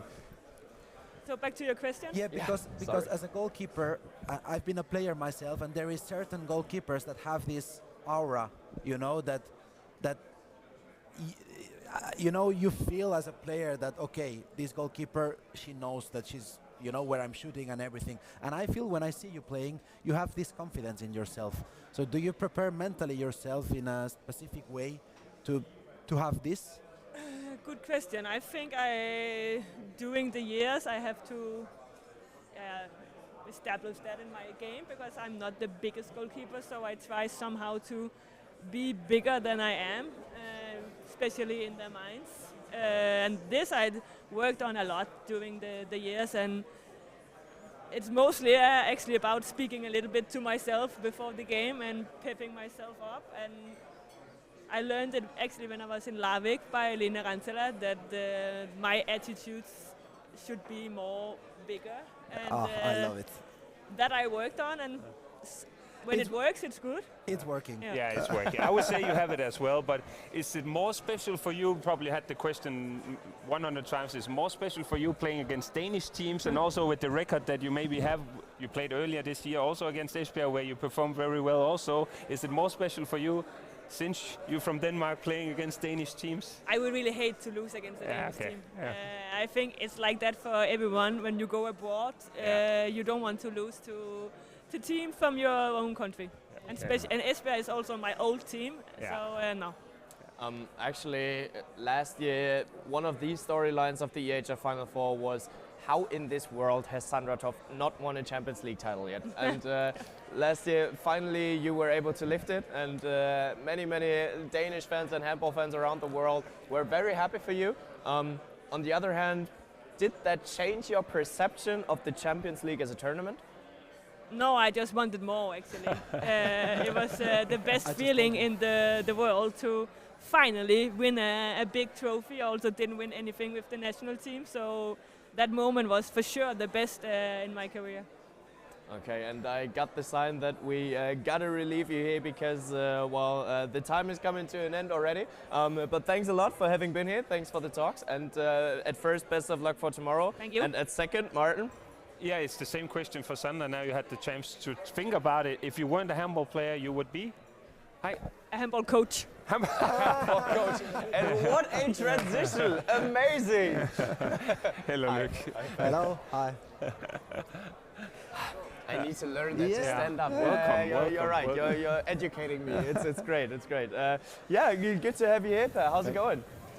I think it's going good. We are ready, and after the win to Ferencváros, the tension went down, and it has been quite calm preparation. So, yeah, we have tactically done, and now they just need to feel good. Is this season more special for you since it's been a whole season this year compared to last year where you took over a little bit later and then succeeded in bringing the champions entire year to prepare your team and shape them? I think it's a totally different role when you come in like somebody who saved the season. You just like a storm wind. Yeah. You just go. But of course now I've learned the players how they work, how they communicate together, and also put much more in giving out responsibility.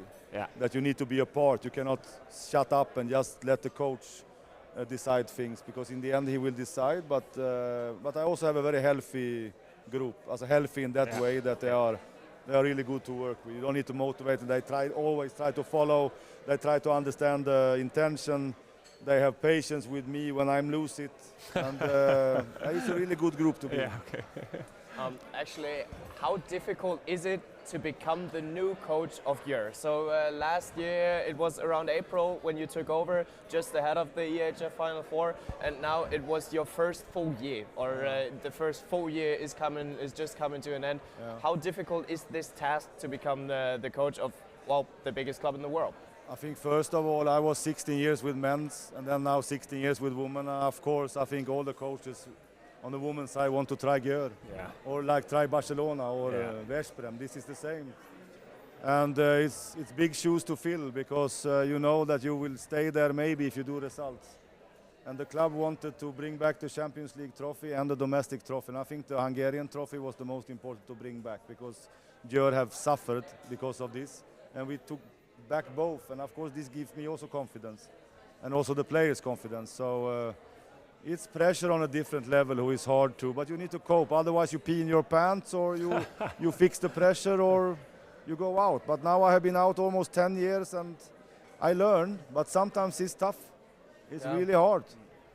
So, but I love to be in this group with those players and how they have adopted and everything. So for me it feels just with joy. So it sounds like you didn't need to think long when the phone rang and it said Gjør. No, I had to fake a little bit. And, no, but I was in Spain in vacation, and they said that, can you come tomorrow to Budapest? No, I need, because I was there playing golf. I was in Torre de la Horadada, down to Cartagena. Yeah. It was warm, right? It was warm and we were playing, and I was a little bit, it was vacation. And I said, I can come Tuesday. And then I came Tuesday, and from that it was really good discussions. And no, for me, it was clear. I just called my wife that now I have to go again, and she understood. Honey, I have a job. Yes. No, it's just this season we also spoke it with Kai Bratzett, and also Sandra said it maybe that the new players coming in. Yeah. Did you have to prepare anything especially for them in terms of this event, because obviously it's the biggest club event there is, or are all the players so experienced, as you said, in a good way, in a good group, that they can learn from each other? I think this rotation was huge, because it was 7 new players. It was actually 8 with the junior also, so it was almost half of the team. Yeah. But I was also new, so I think in many ways everybody had to start from a clean sheet. Okay. And we worked extremely hard, and we suffered in October, November we suffered. But they are also exceptional, because they are three Dutch players that I know from before. Yeah. Anna Löfqvist is Swedish. She knows my system. Yeah. Hata is Hata, with the passion and energy, and Breistel is like she is, and it was also good persons to integrate.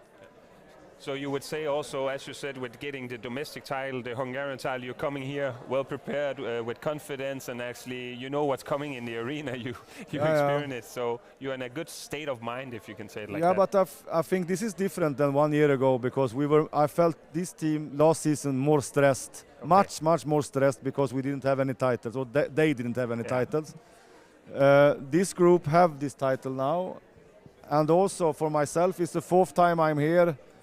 You know how it is on the first Olympics, for example. You are super stressed, but now I know the spectacle. I know what will, and this is also makes you calm. Of course. So this group feels calmer, but you don't know if it's good or bad until after. Too calm can also be dangerous. But I mean, I have to find some conflicts now in the last hours. Some. Last time you were here, and I think the original agreement was just to bring the season to an end, but then you lifted the Champions League trophy. Did that become a condition to another year at Győr?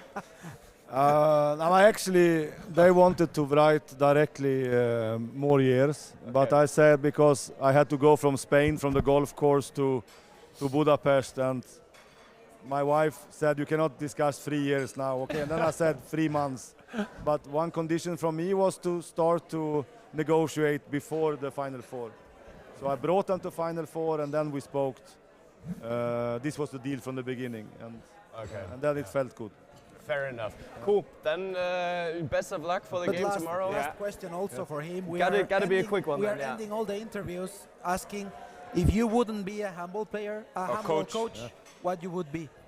I hope I become good musicians, because in the end I picked sports or music. I don't say that I will be, but I hope I was because you're a dopamine junkie or adrenaline junkie. Big stages is getting I know. Yes. I would have expected you said golf player or something like that. No, but golf is something I have spent so much time on and are so bad. It's incredible. That's cool. Then best of luck for the test this weekend. Best of luck. Thank you, Per. Catch you around. Thank you. Cheers. Good luck. Thank you. See, I learned. Yeah. I'm well a quick done. learner. Well I'm done. a quick learner. I do only do like this. You're doing it's because of my long legs. Because of the model bane, you mean? Yeah, exactly. Fair enough. But yeah, as always, Győr is starting to leave the stage. What place are they gonna end up in? I think number 1. Number 1? Yeah. I predicted, as Martin said, I predicted that at the beginning of the season, and I think they are gonna be the winners. I have to stick with it. Fair enough. I'm more in for some hot takes here, and I'm gonna be number 3.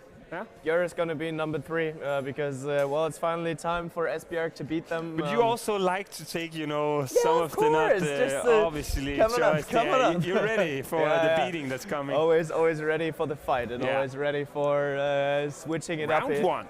And and we are switching it up slowly but securely in the direction of France, in the direction of Metz, in the direction of the nation that has never lifted the Champions League trophy on the women's side. Okay. So big pressure here for Metz, question mark?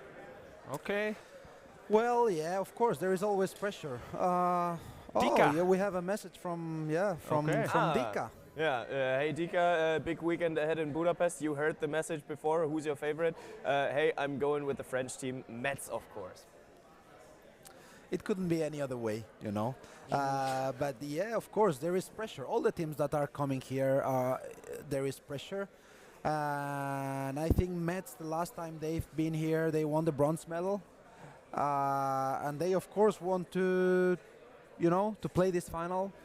And they are showing they are strong, I think that this team has been under Manu's orders for a long time now, and Manu has showed everybody that he has a special eye to sign young players and to bring them and develop them and give a big performances from the beginning to the team.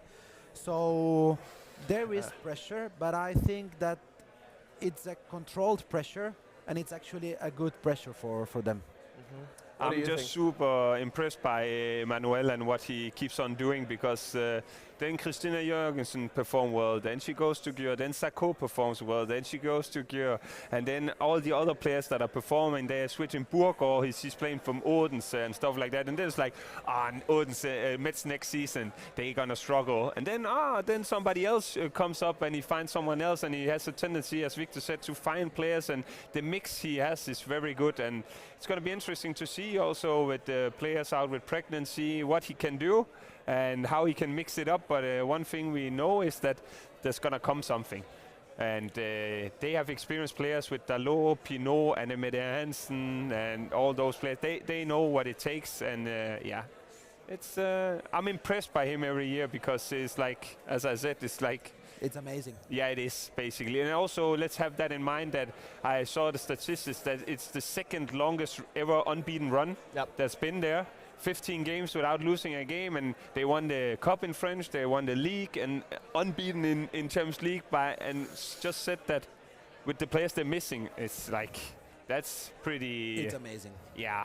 And there were a lot of topics in there. Let's start with the ones that have been going out in the middle of the season. So we have Chloé Valentini and Laura Flip, who actually are pregnant. And happy that's why circumstances. Sorry? Yeah, happy circumstances. Yeah, absolutely. Yeah. So best of luck there, and congratulations, of course, from our side.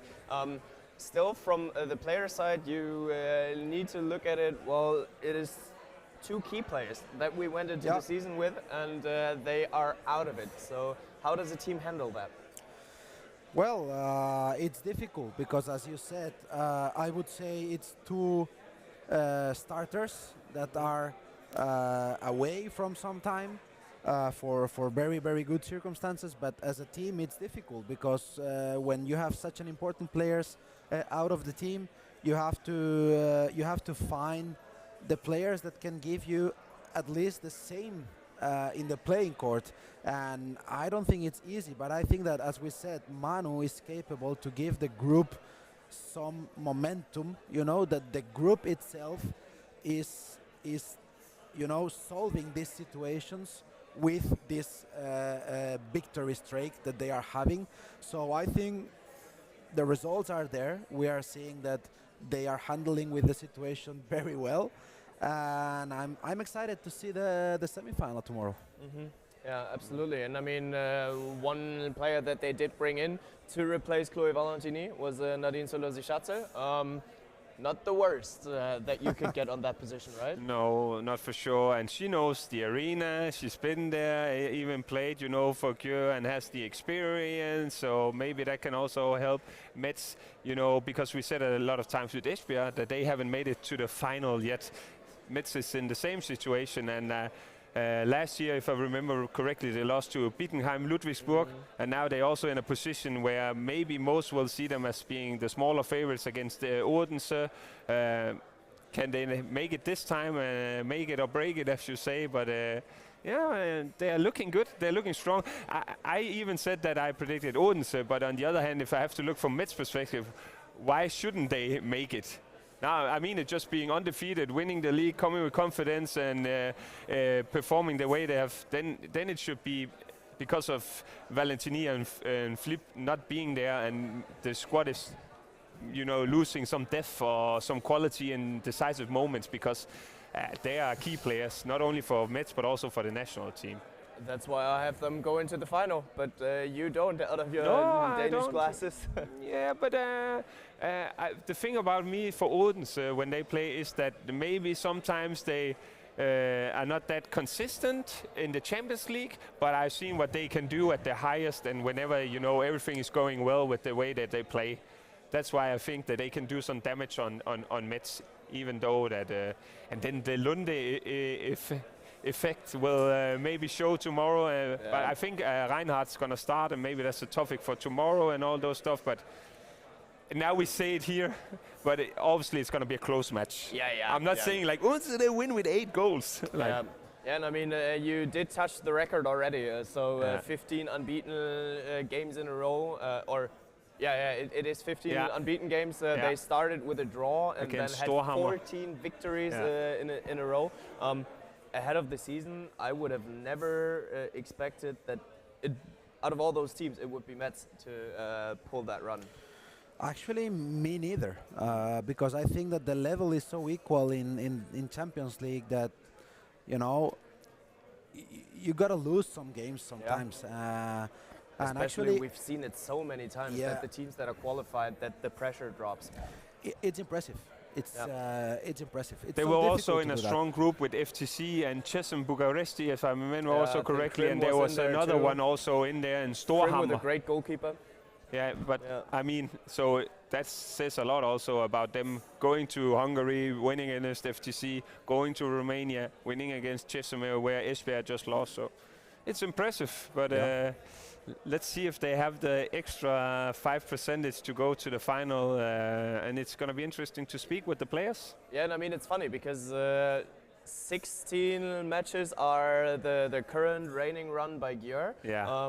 And if they want to beat it, they got to get the trophy. So, that is some extra pressure that is getting on there. But, well, unrealistic, it's not, right? No, it's not unrealistic. That's definitely not it. Like as I said, if you have to look at it from an objective perspective, maybe I think Metz are the tiny favorites. But they can make it, and it's just as I said this weekend about the small details. It can be missed penalties, 2 or 3 of those. It can be less saves. It can be how do you perform when the other team have a 2-minute suspension. How do you get out of that 2-minute suspension with a +1, +2, or is it -1? Those small moments will decide the semifinals because we have teams and matchups where it's so close. So, not unrealistic for Metz to. And talking about that impressive streak, and you said it, they have won the domestic double, and they actually won it for the 4th time in a row. They are in the Champions League Final 4, in the EHF Final 4 for the 4th time in total as well. Now with such a record, can we consider Metz as arrived in the elite of handball, in the complete elite of handball, or do they need a Champions League title for that? I don't think that winning a title puts you in the elite. I think that the consistency is what it's saying if you are in this group or not, and they are showing that they are very consistent.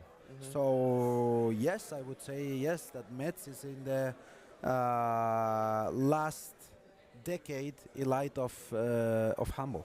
Yeah, absolutely, and I mean they are working on their future already with Lena Granvaux being 24 years old. We have Petra Vamos being 24 years old too, and Sarah Bukti 22 years old, I think. Okay. And well, it looks like they are ready for the future with that trio solely. If not, then Emmanuel, he will do some magic and find some other players to bring them in. I think with Petra Vamos, I think it's very impressive because when I think about it, it's not that many Hungarian players that goes abroad and then perform like she has been doing this season.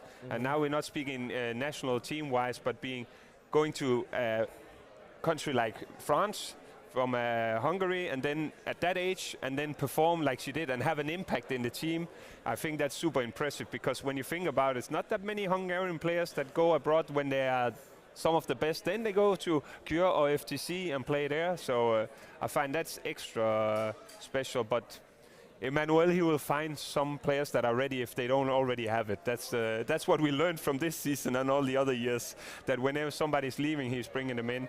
And if not, then he's convincing the older ones to stay a year more, like Alison Pinot, former best player in the world. And yeah, we'll see. She is running around here. Let's see whether we can grab her for an interview.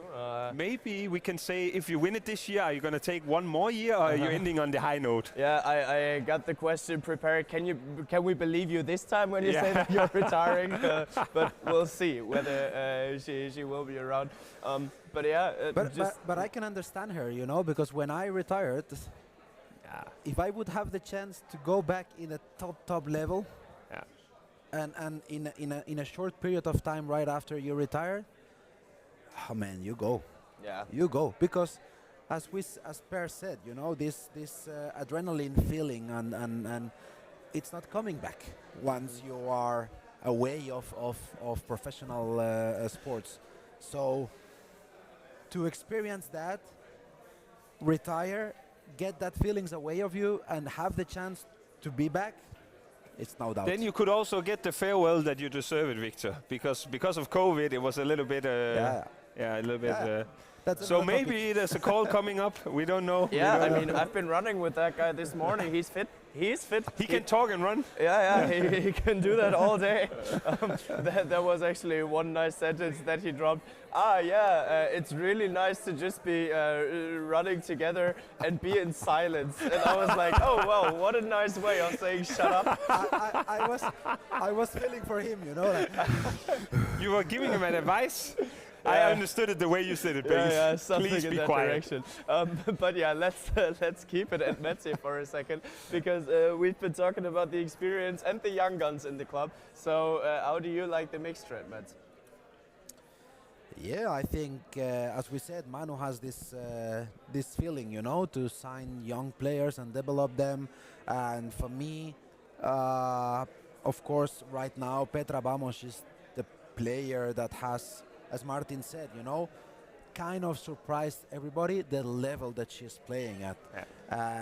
And I think that this mix is very important in every team, and Metz has been doing it very well for a long time now. Mm-hmm.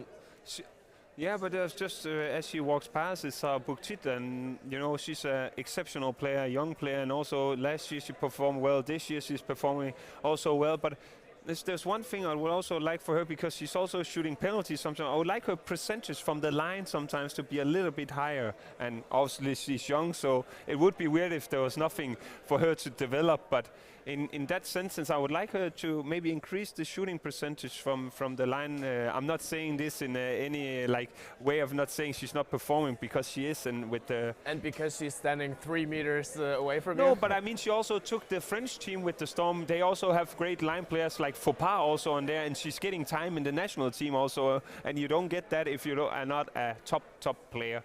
And she's maybe bringing something else that the others are, because of her physique and because she's tall. Once she gets the ball, it's like she will get around and get a shot somehow. I said it before. I think that at this moment she is the most dominant line player in women handball. Yeah. And I think it's amazing, because she's a big woman, you know, and the way she's running up and down with the rhythm that Metz is playing. It amazed me, you know. Yeah. It amazed me. Her physical condition, it's amazing.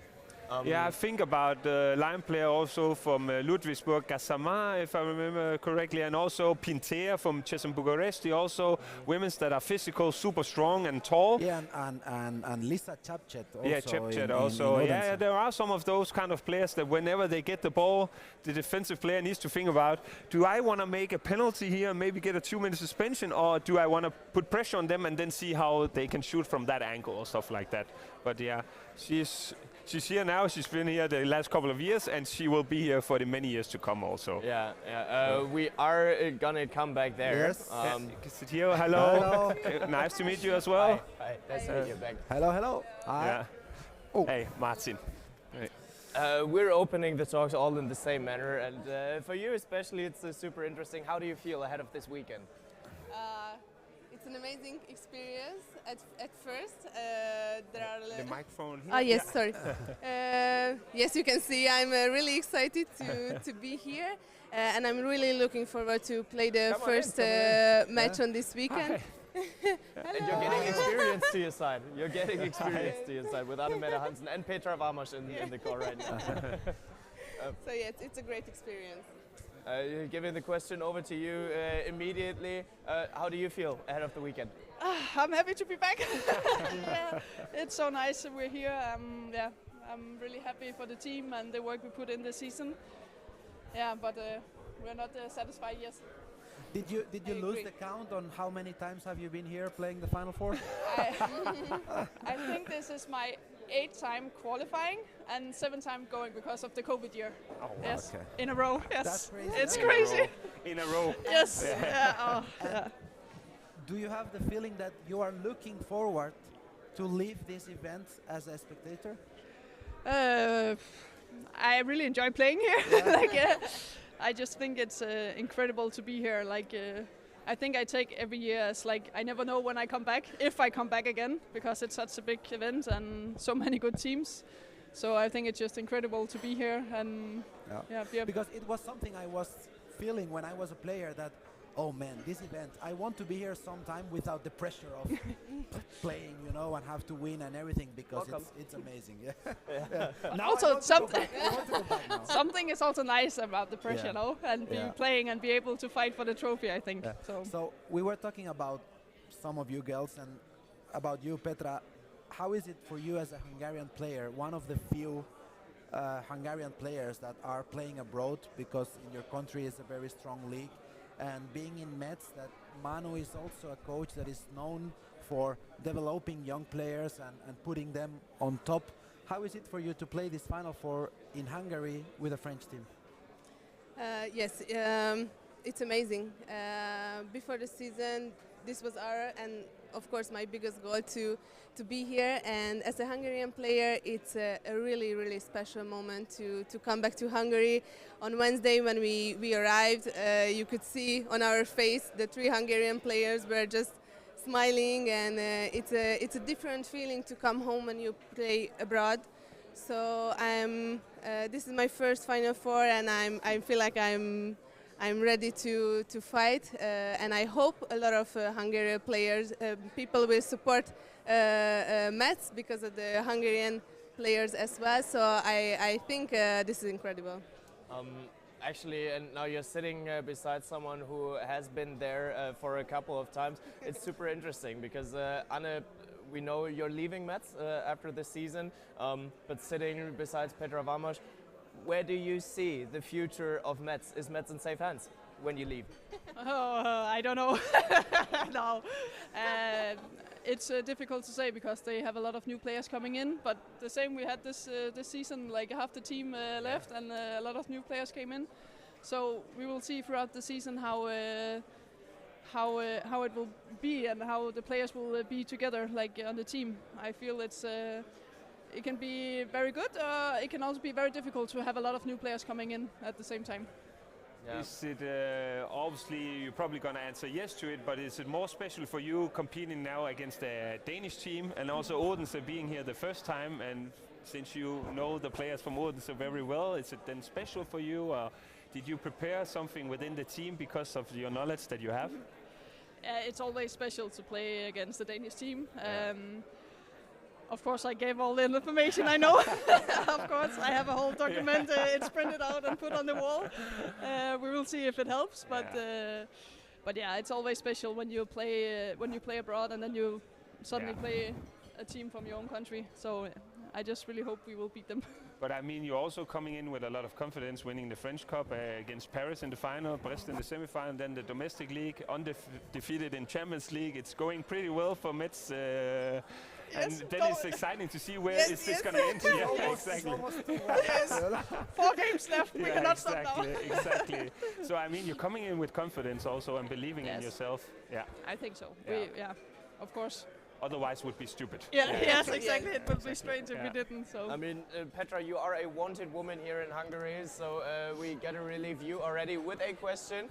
If you weren't a handball player, what would you be? Anna, you're not allowed to think about it. We want to surprise you with that question. I can think for her. Yeah. Oh no, no, for sure. What did you say?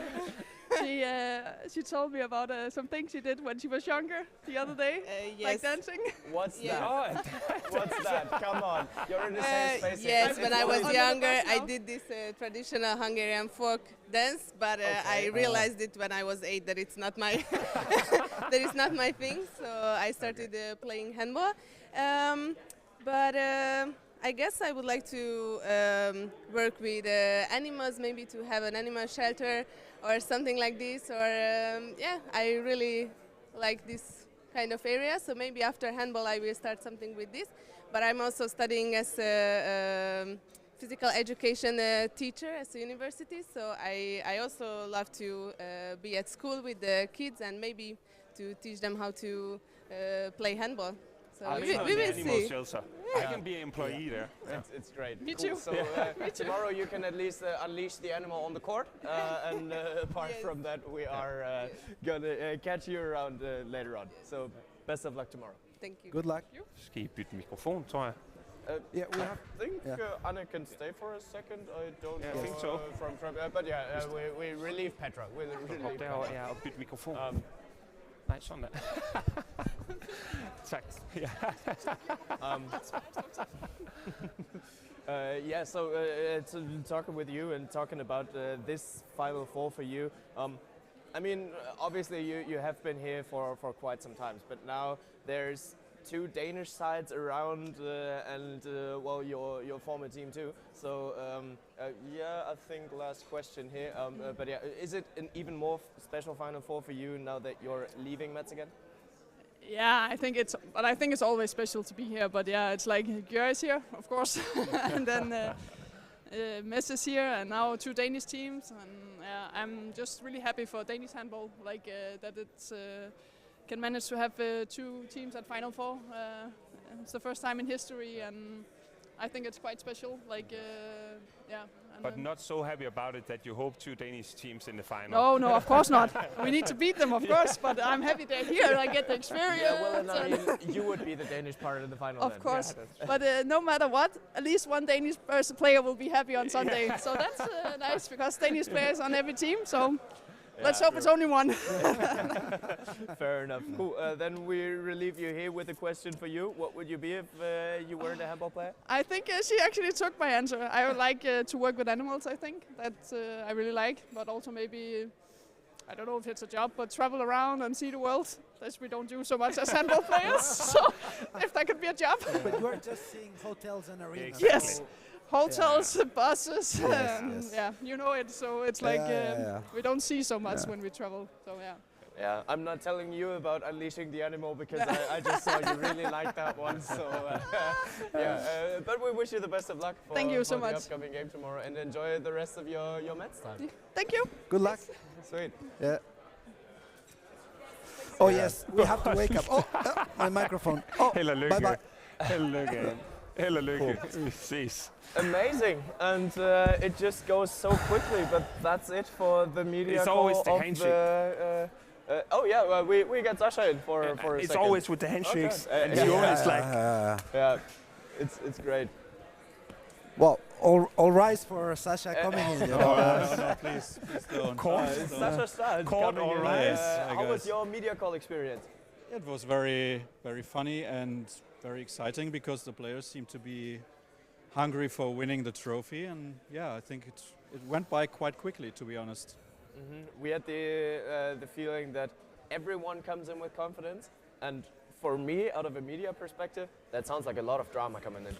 Yeah, we have seen a lot of drama recently in the international competition. If you think about the quarterfinal in the Men's Champions League, if you think about last weekend in Hamburg, so we had a lot of drama there as well. So I think it will be a lot of fun this weekend because it seems like it's a very balanced Final Four we have this time. We have balanced teams. There's no real outsider, even though Gjør is the favorite. I mean, they're the favorite anyway. So I think it will be very entertaining. Okay. In the perspective of players, just you know, in every Final Four we see one player that it's, you know, on the top and the MVP. What's your guess this time? I think I have a clear guess in my mind. Who will be MVP? Yeah. You have a guess? Yeah. So tell me your guess first, and then I'll second. For me, I think I feel that Dione Hauscher is going to be, you know, a bomb this Final Four. But how can a woman become MVP when she only finishes third? No, that's your guess, not mine. Yeah. Well, Yeah. I've seen Annemette Hansen play a very, very good final tournament, a final weekend of the tournament at the European Championship. She's leaving Metz at the summer. She's going to Cesame Bucharesti. And I think with the fire in her eyes, with the desire to leave Metz with this trophy, and also other great players who will retire, like Alessandro Pinot or Cléopâtre Dalleux, I think it's about their time. So I go with Annemette Hansen. Alrighty. The Danish guy. Well? Yeah, the Danish guy. He will support me now, right? No, he will. No, he will say maybe 7 Danish players, you know, and I wish one from each all team. of them. One from each team. But it's always. Isn't it always the MVP from the winning team, which is most often happening? Not always. No, but most often. So I go for Mets as a winner. Yeah. Okay. So I take Anna Mette Hansen. Yeah, as that makes MVP. sense. It's just interesting to also have the take on you having Mets as the winner, and then because who would I go for the MVP? The boring answer would be the back-to-back, but since I guessed on Gjør to win it, and I'm not gonna agree with Victor, then that's not new, eh? It's not new. Maybe Sandra Toft. Of course. Yes, of course. Not a bad call. Not a bad call. I mean, she did save them once. Why not twice? And she is maybe in the form of her life. But the good thing is the answers will be shown tomorrow, which you guys can see out there at ehftv.com from 2:15 onwards. I just have another question. Go How ahead. many players playing in this Final Four are going to retire before Katrine Lunde? All of them. All of them. I don't understand the question. Oh my God. Yeah. What do you think Katrine is bringing to Odense as a player to give the club maybe the chance to win this championship? I mean, if you look at the team they have or already had without her, they had a very, very good team. But what I think is she brings the calmness you need to be successful in the Final Four. It's the first Final Four for the team. They have a lot of experienced players who already played the Final Four before, but not with this club. So it's new for the club, and I think that she brings the calmness you need to be successful. If it will work, maybe it works out, we don't know. But of course she can be a big key. Although I think she might not even be the best goalkeeper on the team, which sounds crazy, you know? Yeah. True that. Cool. I would say let's close the analysis for today, because tomorrow is another day that has the match actions and at least some answers for us, whether we will see an all-Danish final. One thing is for sure, we are going to see one participant in the final that has not been there before, because Metz and Odense, both of them have never achieved a final participation. So yeah, let's see how that one will end up. If you guys want to follow along, just like I said, ehftv.com is the place to be. Just check your geo-blocking restrictions before before going there. Then I would say thank you. Thanks all the guests that have been here, and then we will see each other tomorrow when it's time to talk handball again.